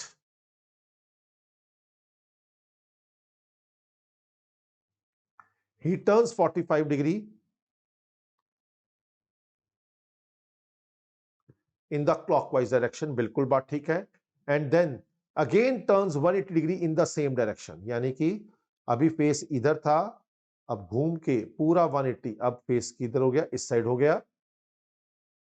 After that he turns 270 anti clockwise, वापस 270 anti clockwise, 80 plus 90, अब उनका फेस इधर हो गया। Which direction is he facing now? अब ये कौन सा फेस हो गया? ये साउथ है, ये वेस्ट है, तो साउथ वेस्ट आंसर हो गया सी पार्ट। ठीक है ना? देखिए क्लॉकवाइज, एंटी क्लॉकवाइज, इन चीजों का ध्यान रखेंगे। A man is facing north. He turns 45 degree in the clockwise direction, then another 180 degree in the same direction, and then 45 degree in the anti clockwise direction, वापस आ गया इस डायरेक्शन में। तो अब वो किस साइड देख रहा है, जो इसका फेस है वो किस साइड हो गया, नीचे वाली साइड, साउथ वाली साइड। क्लियर है बच्चा लोग? क्योंकि 180 डिग्री, ये चीज ध्यान रखिएगा, ये 90 90 90 होता है और हाफ में हम 45 कंसीडर करते हैं। टूवर्ड्स राइट, टूवर्ड्स लेफ्ट, इन चीजों का ध्यान रखेंगे। A P R X S and Z are sitting in a row, बिल्कुल बात ठीक है।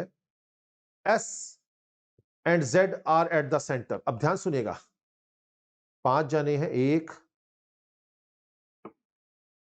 2 3 4 5।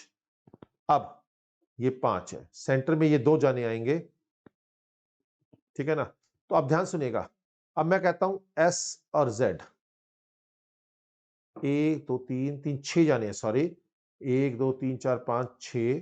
जब भी सेंटर में एक्स जेड ऐसे भी हो सकता है और जेड एक्स ऐसे भी हो सकता है। अब वो कहता है A and P R at the ends. अब ए यहां भी हो सकता है, पी यहां भी हो सकता है, ए यहां भी हो सकता है, पी यहां भी हो सकता है। चेक करते हैं। अब वो कहता है R is sitting left to the A. अब हम देख सब उस साइड रहे हैं बच्चे, अब उधर देख रहे हैं तो आर ए के लेफ्ट में बैठे, तो ये तो पॉसिबल नहीं क्योंकि ए तो इधर एस एंड पर हो गया। इसका मतलब ये भी, इसका मतलब ए हमारे पास यहां पर है, तो आर हमारे पास क्या पर आ जाएगा, यहां पर आ जाएगा। पी यहां पर है तो नेचुरली ये एक्स बन गया, क्योंकि हमारे पास क्या होना है, ए P R X S Z.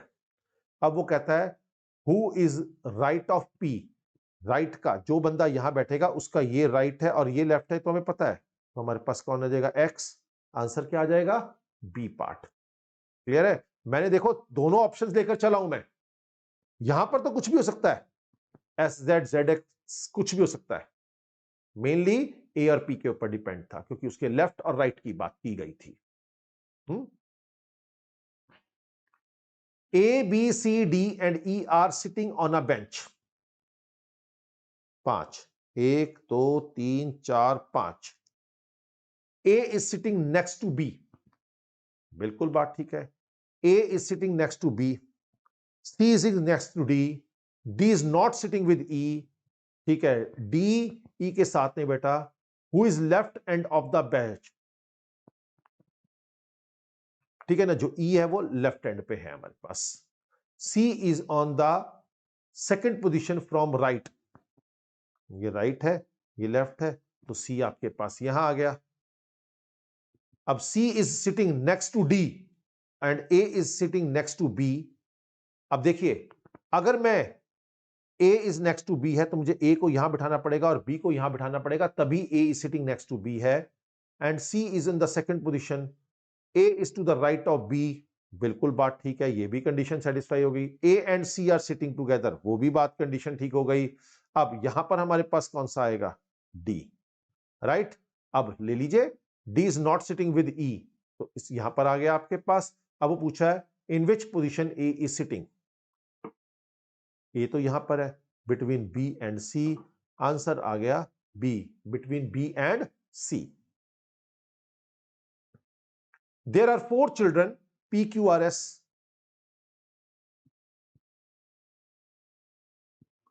P occupies, देखो P occupies seat next to Q.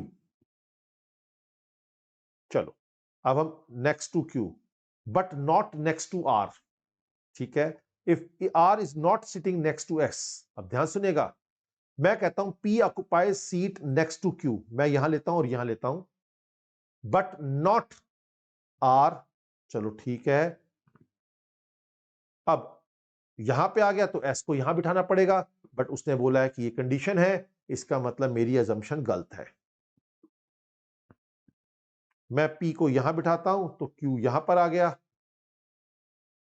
तो आर को यहां बिठाना पड़ेगा क्योंकि R is not sitting to S, तो एस यहां पर आ गया, ये बिल्कुल सूट कर रही है। Who is occupying seat next two adjacent S, P. Clear बच्चे आपके पास? अब आप कह रहे होंगे कि क्यू क्यों नहीं है, अब ध्यान सुनिएगा, P occupies seat next to Q but not next to R. अगर मैं Q को यहां लिखता हूं और P को यहां लिखता हूं तो R यहां लिखने पर वो कंडीशन गड़बड़ हो जाती है, इसलिए मैं ऐसे लिखूंगा। क्लियर है? 6 persons A, B, C, D, E, F are standing in a circle. Circle 6.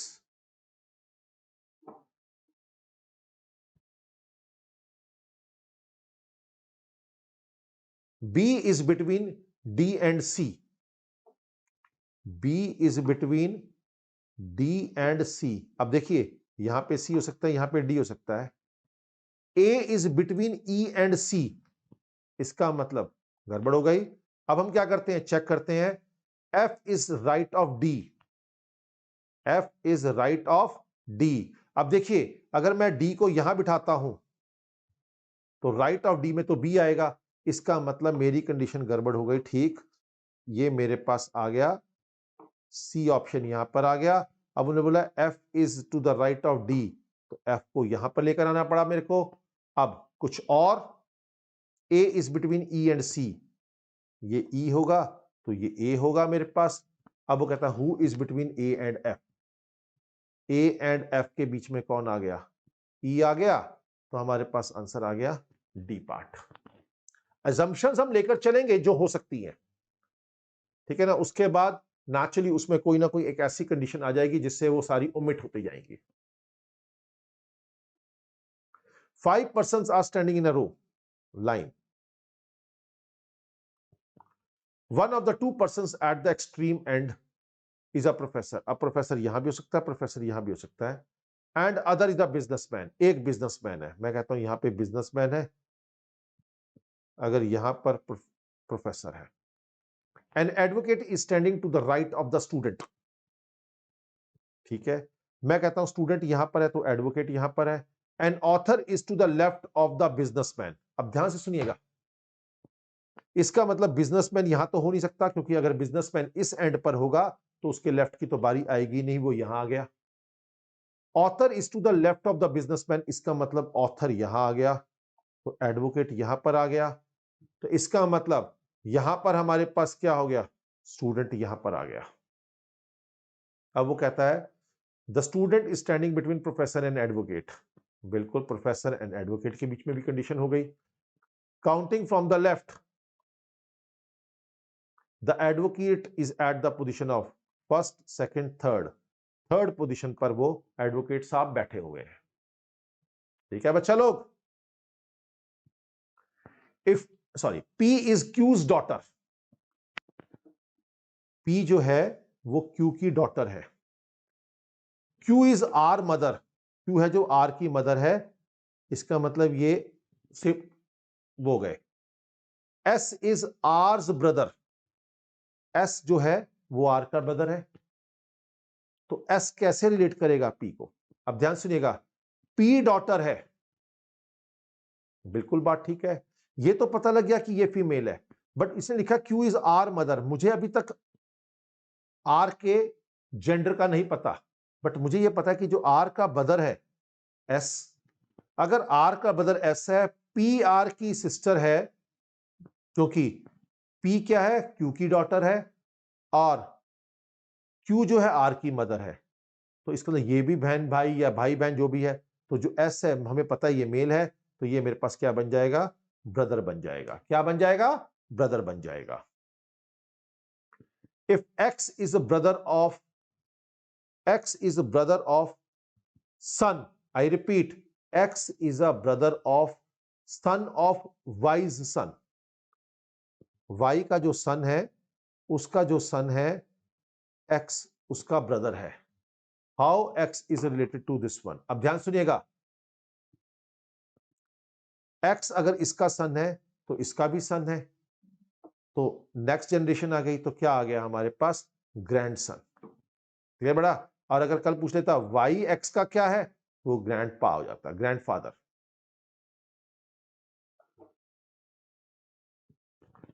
If P is the husband of Q, P Q का हस्बैंड है, and R is the mother of S, R जो है वो S की mother है and Q. अब ध्यान सुनिएगा, हमारे पास जो आर है वो क्यू एंड एस की मदर है, तो ये ब्रदर सिस्टर या ब्रदर जो भी आपके पास हो गए। अब जो पी है वो इसका हस्बैंड है, तो वो आर का क्या लगेगा, सन इन लॉ। क्या लगेगा, सन इन लॉ। बट उसने मांग लिया R to P, reverse relation मांग लिया, तो आंसर आ गया मदर इन लॉ। क्या आ गया, mother in law. If B is the brother of A, B जो है वो ए का ब्रदर है, whose only sister is mother of C, उसकी जो सिस्टर है is the mother of C, mother of C. D is the maternal grand mother of C, ठीक बात है, डी मेरे पास ग्रैंड मदर, ठीक है। How A is related to D, दोबारा देखिए ध्यान से, B is the brother of A, ये तो पता लग गया कि ये मेल है, इसके जेंडर का मुझे अभी तक पता नहीं। Who is the only sister of C, sister of C. Then D is the maternal grand mother of C, बिल्कुल बात ठीक है। How A is related to D, अब देखिए नेचुरली जो ए है वो इसका सन भी हो सकता है, क्योंकि मुझे ए का जेंडर नहीं पता। ए कैन बी सन और ए कैन बी डॉटर, बट यहां पर जो चॉइस दिया है वो डॉटर की दे रखी है, इसलिए मुझे डॉटर मार्क करना पड़ेगा।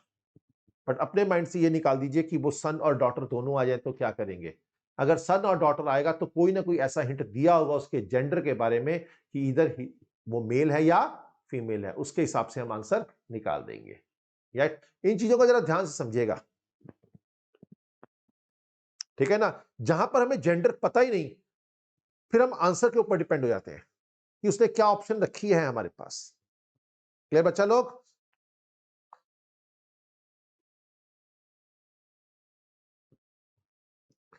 X and Y are children of A.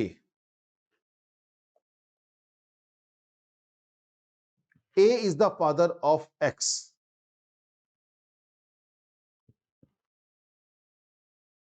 But Y is not his son. देखिए A के दो बच्चे हैं X और Y. A X का फादर है, तो नेचुरली Y का भी फादर है, बट Y उसका सन नहीं है। कोई बात नहीं, डॉटर तो हो सकती है ना, ठीक है। तो how Y is related to A, तो Y A की डॉटर तो हो सकती है ना। क्लियर बच्चा लोग। तो ये थी आपके पास लॉजिकल रीजनिंग, राइट बच्चे।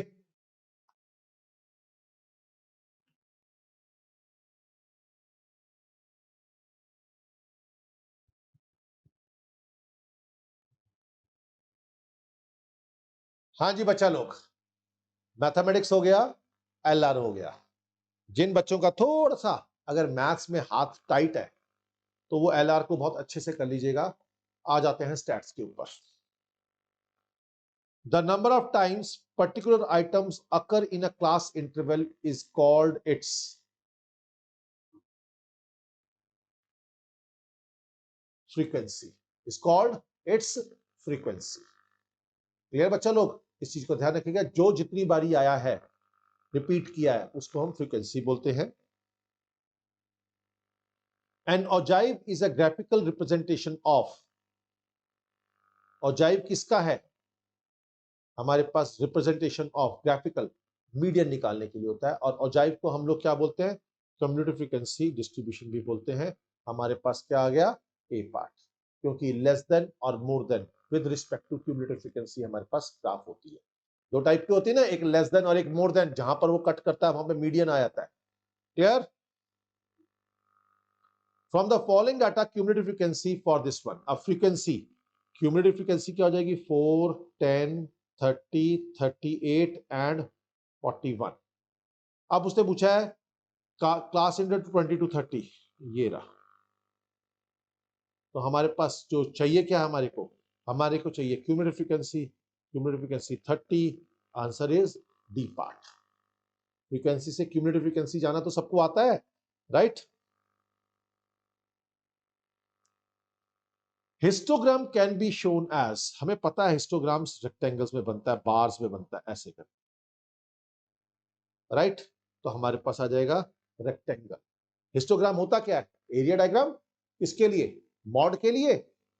बस खत्म, ठीक है ना? हिस्टोग्राम के बारे में अच्छे से पढ़ लीजिएगा कि एक एक्सक्लूसिव सीरीज के लिए होता है, ठीक है ना? फ्रीक्वेंसी, डेंसिटी, इन चीजों को जरा ध्यान से पढ़ लीजिएगा। Clear? Equal, unequal class interval. Dash series is continuous, that is exclusive, like 0 to 10, 10 to 20, 20 to 30। बेटा ये एक्सक्लूसिव सीरीज है। इंक्लूसिव सीरीज क्या होता है? 0 to 9, 10 to 19, फिर उसको हम लोग क्या करते हैं? हाँ, वो 0.5 ऐड करते हैं, 0.5 सब्ट्रैक्ट करते हैं ना, कुछ ऐसा। वही चीज यहां पर आ गया, करेक्शन फैक्टर लगाते हैं। वेरी गुड, जो हम करेक्शन फैक्टर लगाते हैं।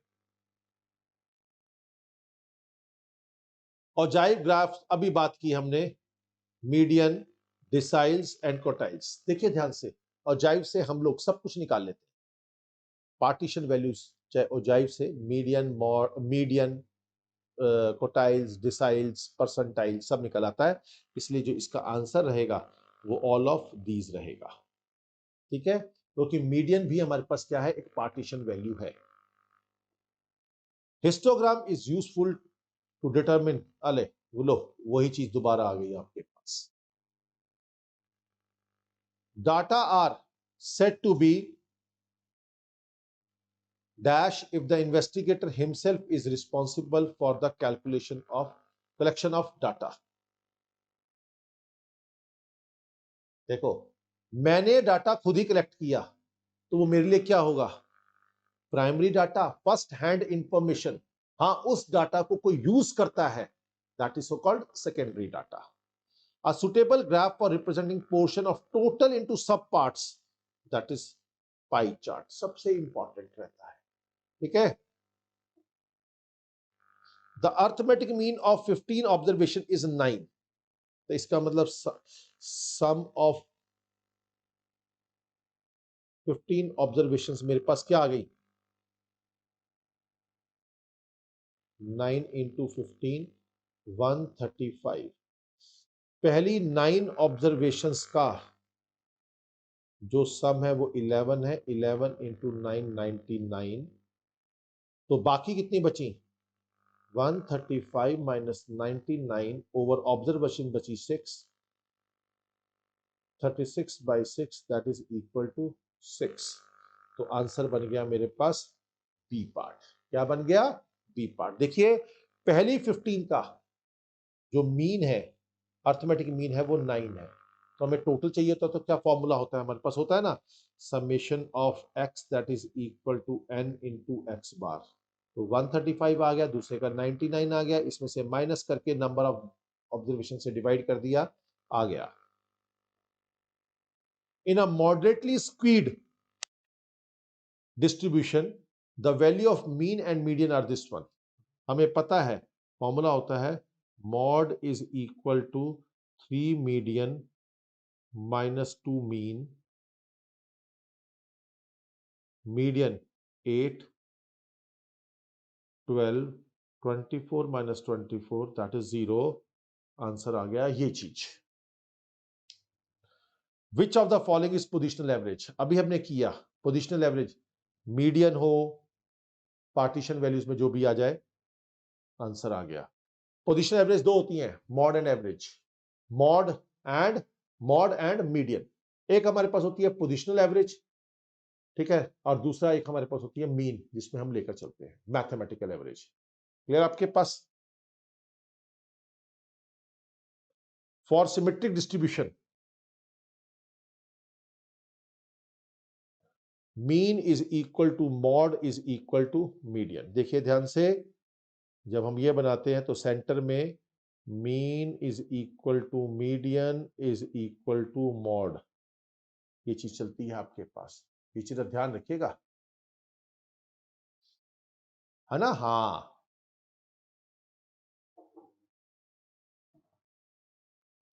नेक्स्ट,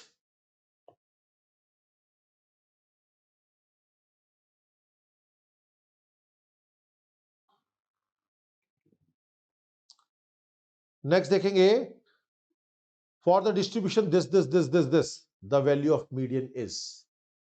अब देखिए, सबसे पहले हमें क्यूमुलेटिव फ्रीक्वेंसी निकालनी पड़ेगी। 6, 15, 25, 39, 51, 59। ऑड है, 59 plus 1 divided by 2। 30th item किस में लाई करती है? इस वाले में लाई करेगी। तो मेरे पास जो मीडियन आ जाएगा वो कितना आ जाएगा? 4। ये होता है ना, ऑड हो तो n प्लस 1/2, इवन हो तो 2 निकालते हैं, वही केस आ जाएगा यहां पर।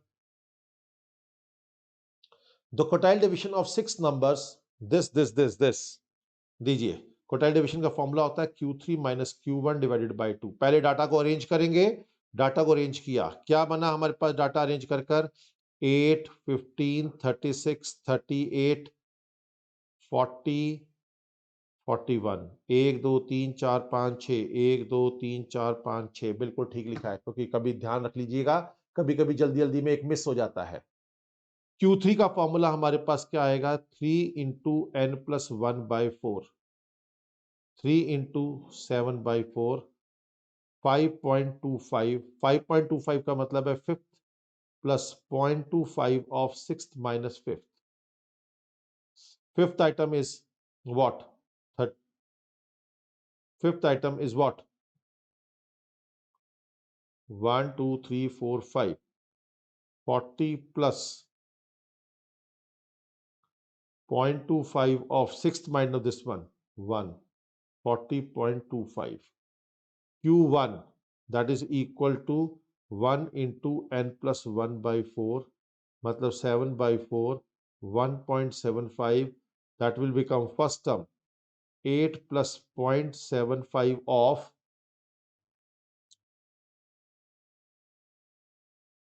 7, क्योंकि हमारे पास कैसे निकलता है? दिस, फिर दोनों का डिफरेंस। तो ये हमारे पास आ गया 8 प्लस 5.25, 13.25। अब हम क्या करेंगे? अब हमारे पास क्वोटाइल डिवीजन का फॉर्मूला ये रहा, 40.25 minus 13.25 divided by 2, 37 divided by 2 कितना आ गया? सॉरी 27, कितना आ गया? 13.5। आंसर आ गया सी ऑप्शन। क्लियर है? The standard division of first 5। Natural numbers का फॉर्मूला क्या होता है स्टैंडर्ड डिवीजन में? n square minus 1/12। First 5, n को 5 पुट कर दीजिए। 24 माइनस 1/12, 5 है, 25, sorry, that is 24/12 under root. Answer is under root 2। Answer is what? D.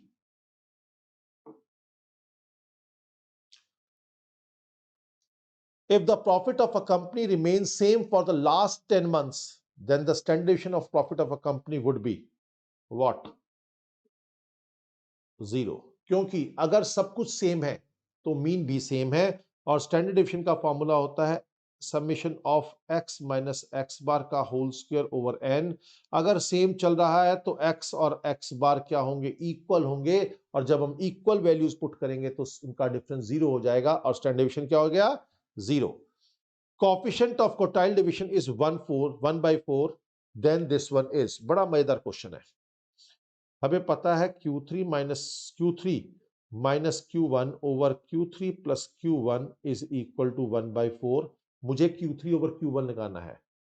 Componendo and dividendo,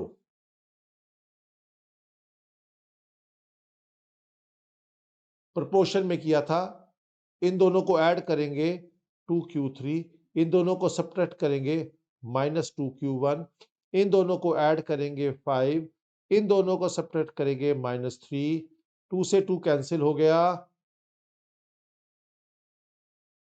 तो मेरे पास Q3 ओवर Q1 किसके इक्वल हो गया? 5/3 के इक्वल हो गया। देखिए 2 से 2 गया, माइनस से माइनस गया, आंसर कितना आ गया 5/3। तो ऑप्शन आ गई ए ऑप्शन। क्लियर है ना?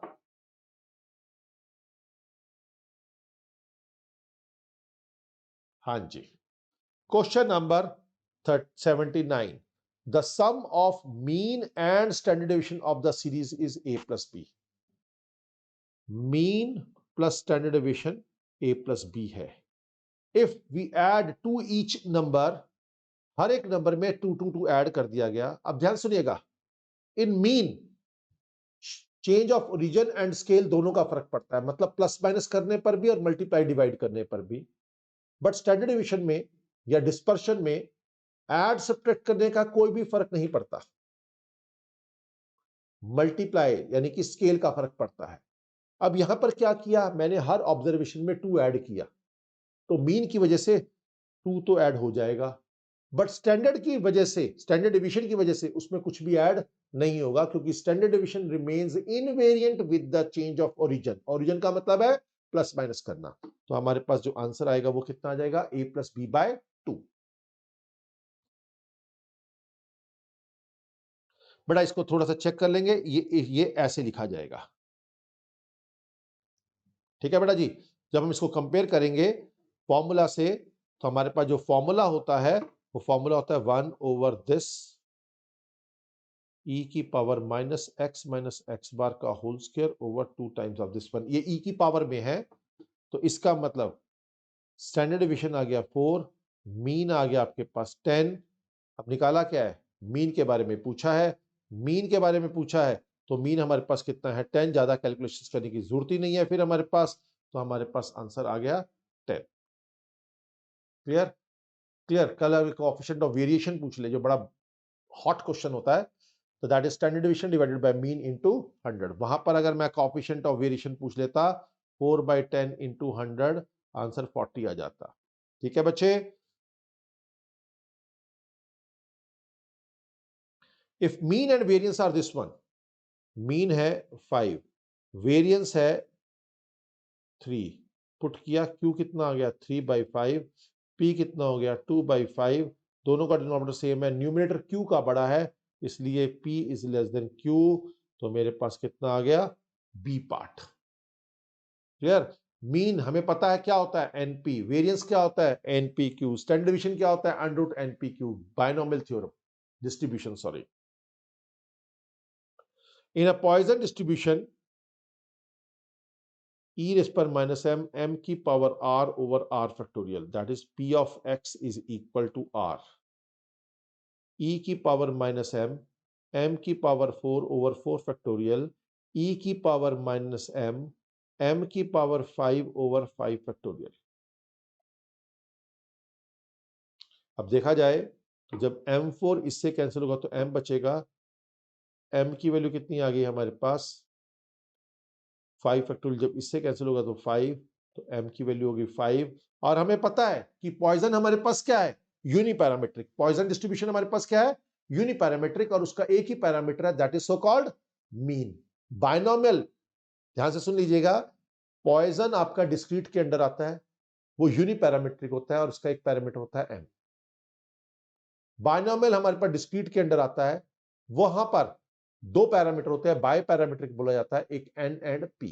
तो ये चीज ध्यान रखिएगा, M5, तो D आंसर आ गया।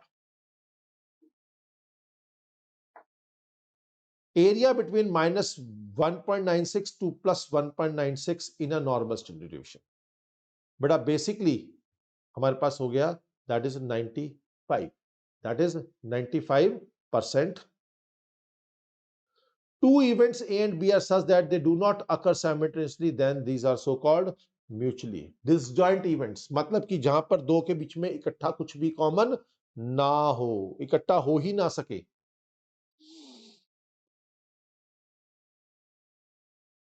If a coin is, then the probability of getting tail and head occur alternatively। अब ध्यान से सुनिएगा, क्या पता हेड टेल हेड, है ना, हेड टेल, देखिए ध्यान से, ऑल्टरनेटिवली पूछा है, तो हमारे पास head tail head tail head, tail head tail head tail, कोई भी केस हो सकता है। हमें पता है हेड की प्रोबेबिलिटी भी 1/2 है, टेल की प्रोबेबिलिटी भी 1/2 है। ये पांचों मिलकर मल्टीप्लाई करेंगे, ये आ जाएगा, और 1/2⁵ 1/32 plus 1/32 is equal to 2/32, answer आ गया 1/16। तो हमारे पास आंसर क्या बन गया, देखिए ऑल्टरनेटिवली पूछा गया, इसमें ऑल्टरनेटिवली पूछा है, तो इसका मतलब हेड अलग चीज है, टेल हेड टेल अलग चीज है। तो हमारे पास जो आंसर रहेगा वो रहेगा B part. When two dice are thrown simultaneously, the probability of getting at least one 5.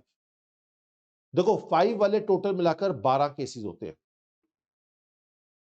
जिसमें पहले होता है, बट 12 इन द सेंस वैसे दिखते हैं, लेकिन हम 5,5 को एक होता है तो हम उसको 11 केसेस कंसिडर करते हैं। क्या करते हैं, 11 केसेस। तो हमारे पास आंसर कितना आ गया, 11/36। Number of favourable cases over total number of cases, right, यहां पर केस आ जाएगा। The probability that a leap year में कितने डेज होते हैं, 366 डिवाइडेड बाय 7, 52 वीक्स पूरे हैं और 2 दिन गड़बड़ है। ये 2 दिन Sunday Monday, Monday Tuesday, Tuesday Wednesday, Wednesday Thursday, Thursday Friday, Friday Saturday, Saturday Sunday. अब देखिए 53 वेडनेसडेज, एक ये वाला केस हो सकता है, एक ये वाला केस हो सकता है, 2 डिवाइडेड बाय 7, तो आंसर इज व्हाट, 2/7।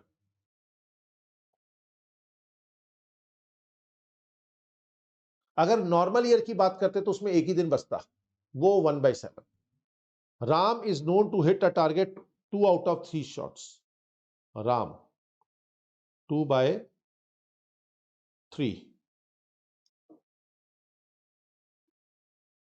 तो उसका जो अपोजिट हो जाएगा वो 1/3। शाम 5/11, शाम नॉट 6/11। अब वो कहता है कि हमारे पास क्या केस होगा, what is the probability that the target would be hit, 1 minus जब कोई भी हिट नहीं करेगा, 1/3 इंटू 6/11, 1 माइनस 2/11, 9/11, आंसर कितना आ गया, ए ऑप्शन। जहां से 2 आउट ऑफ 3, तो इसका मतलब 3 में से 2, तो प्रोबेबिलिटी कितनी होगी इसकी, 2/3 हिटिंग द टारगेट, राइट बच्चे, कैलकुलेट कर लेंगे। हाँ जी बच्चा, the probability that a student is not a swimmer 1/5, तो वो स्विमर है 4/5। Out of 5 students 4 are swimmers,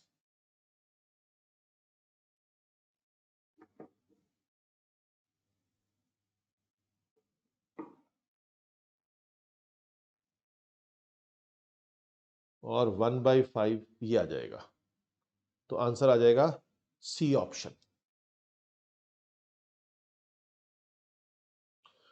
बेटा जी इसका बी वाई एक्स कैलकुलेट किया, ये आ गया -1/2, इसका बी एक्स वाई कैलकुलेट किया,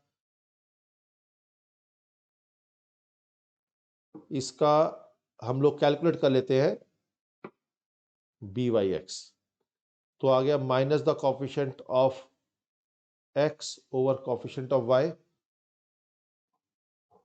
इसका बी एक्स वाई कैलकुलेट किया, minus the coefficient of Y upon coefficient of x,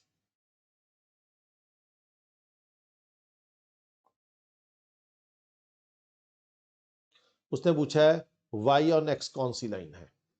अब ध्यान सुनिएगा, पहले वाली लाइन का मैंने बी वाई एक्स कैलकुलेट किया, बी वाई एक्स का फॉर्मूला होता है minus the coefficient of x over coefficient of y, और बी एक्स वाई का कॉफिशिएंट क्या फॉर्मूला क्या होता है, minus the coefficient of y upon coefficient of x। दोनों को निकाल कर देखा, इनका जो प्रोडक्ट है वो बिल्कुल ठीक है, लेस देन 1 है, तो आंसर इसका मतलब बिल्कुल ठीक सोचा हमने, इसका मतलब y ऑन x इसका है, मतलब x + 2y - 5 is equal to 0, A option. ठीक है बच्चे जी।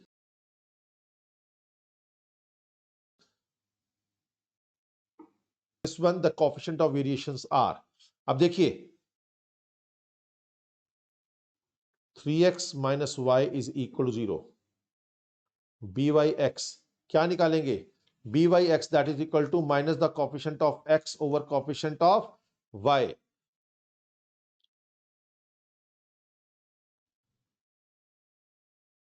और 8y minus 6x is equal to 0. इसका bxy कैलकुलेट करता हूं.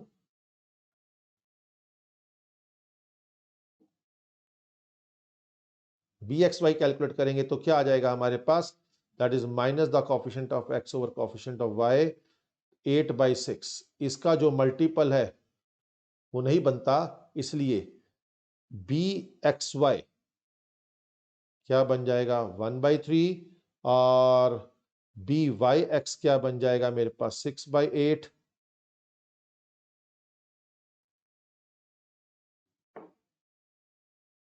दोनों को मल्टीप्लाई करेंगे तो 1/4 पॉजिटिव पॉजिटिव r आ जाएगा 1/2.5.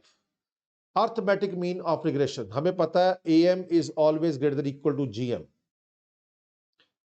a इन दोनों का regression arithmetic between this one is हमारे पास आंसर आ जाएगा ग्रेटर देन और इक्वल टू r, क्योंकि byx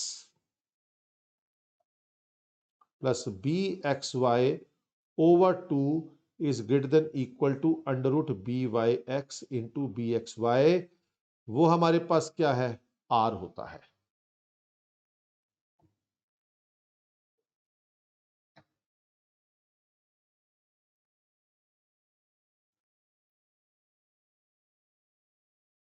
Now, if the regression line of y on x is this one, तो byx किसके इक्वल हो गया?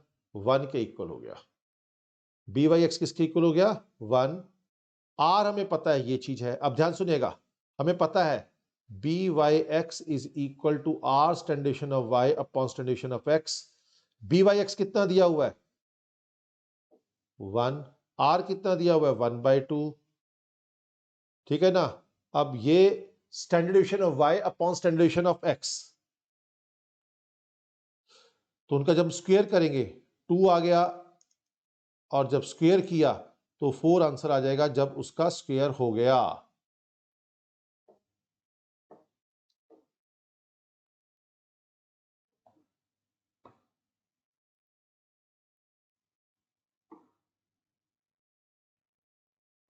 तो आंसर आ गया 4. Which is not satisfied by Fisher ideal math. Fisher ideal सब कुछ करता है, सर्कुलर नहीं करता. इस ठीक है. लैस्पियर्स बेटा जी आप निकाल लेना P1 Q1 P1 Q0 P0 Q0, क्योंकि फॉर्मूला हमारे पास लैस्पियर्स का होता है. क्या फॉर्मूला हमारे पास होता है? P01 that is equal to summation of P1 Q0 summation of P1 Q0 over summation of P0 Q0 into 100.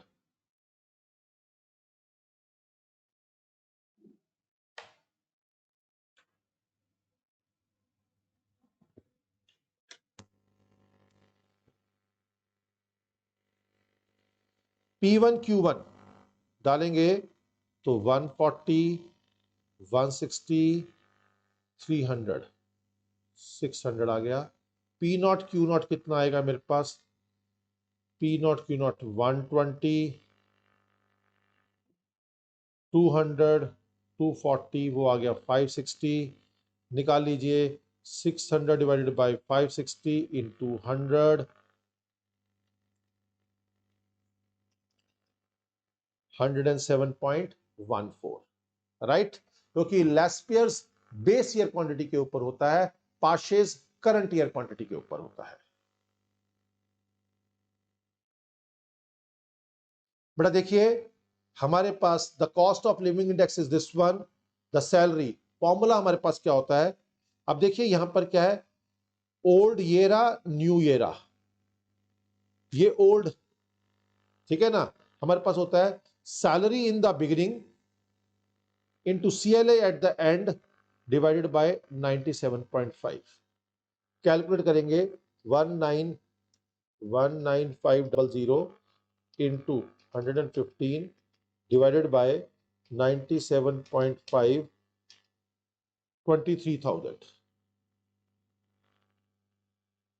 तो इसमें से -19500 कर देंगे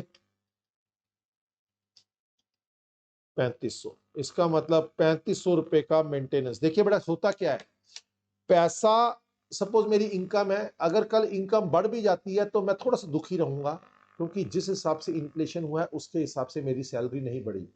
नहीं बढ़ी तो मैं क्या वो सेम स्टैंडर्ड ऑफ लिविंग जो आज से 2 साल पहले रखता था, क्या मैं रख पाऊंगा? नहीं रख पाऊंगा ना। इंडेक्स नंबर में यही सिखाया गया आपसे। ठीक है बच्चा लोग, तो मैं दूसरी बार बता रहा हूं कि आप लोग फॉर्मूला हमारे पास क्या रहेगा, salary in the beginning into CLI at the end divided by CLI in the beginning। ठीक है बच्चे, राइट बच्चा लोग। तो ऐसे ऐसे कंसेप्ट्स के लिए राइट मेरे को YouTube सोशल मीडिया पर मेरे फॉलो कीजिए, आपको डिफरेंट डिफरेंट क्वेश्चंस भी मिलते जाएंगे और डाउट्स तो चलो है ही है। राइट बच्चे, मैं बोल चुका हूं आप लोगों को, the number of test of adequacy, validity, adequacy बोले, वैलिडिटी बोले, वो हमारे पास 4 होते हैं। कौन कौन से? यूनिट टेस्ट, देन हमारे पास time period, time reversal test, then factor reversal test, then circular test. Lespers method and Pasch's method do not satisfy factor reversal test। Clear बच्चा आपके पास? टाइम रिवर्सल टेस्ट भी नहीं करते। इसका मतलब जो आंसर आ जाएगा वो क्या आएगा? डी आंसर आएगा। क्लियर बच्चा लोग? The covariance between the two variable is R is equal to covariance of xy divided by under root times of variance of x into variance of y। हमें पता है ये तो हमेशा पॉजिटिव होगा। अगर r पॉजिटिव होगा तो ये पॉजिटिव होगा, r नेगेटिव होगा तो ये नेगेटिव होगा, r जीरो होगा तो ये भी जीरो होगा। यानी कि positive positive, negative negative, zero zero. तो आंसर आ गया डी पार्ट। क्लियर बेटा जी? When two lines of regressions becomes identical, अब ध्यान से सुनिएगा, रिग्रेशन में हमारे पास होता है अगर दो लाइंस ऐसे हों तो R जीरो होता है, राइट। जैसे जैसे एंगल बढ़ता जाएगा वैसे वैसे R की वैल्यू कम होती जाएगी, और क्या पता वो ऐसे हो, क्या पता वो ऐसे हो। अब वो कहता है आइडेंटिकल, ये बनता है lower left to upper right R+1, upper left to lower right R-1। तो वो आइडेंटिकल का मतलब होता है कोइंसाइड हो जाए, मतलब कि आपके पास दोनों केसेस, तो ए और बी दोनों चल रहे हैं, तो इसलिए आंसर आएगा डी पार्ट। आंसर हमारे पास क्या आएगा? D part. तो बच्चा लोग ये था मेरे पास MTP2 जो 30 नवंबर को ICI ने लिया था। अभी इसके सॉल्यूशंस आने बाकी हैं, बट फिर भी मैंने आपको सॉल्व करके दे दिया है। आप इसको अच्छे से करिएगा, ध्यान से समझिएगा, राइट बच्चा लोग। और सबसे बड़ी बात यह है कि अपने अपने कंसेप्ट्स को बहुत ध्यान से कीजिएगा। तो मेरे को फॉलो करना मत भूलिएगा, ठीक है ना, टेलीग्राम पर, यूट्यूब पर, और एक चैनल पर जिसका डिस्क्रिप्शन बॉक्स में सारे लिंक्स दिए हुए हैं, ताकि मैं आप लोगों के डाउट्स क्लियर कर सकूं और आप लोग जल्द यानी कि आफ्टर एग्जाम्स जब रिजल्ट आए तो इंटर की प्रिपरेशन स्टार्ट कर सकें। Right, wish you all the best, take care.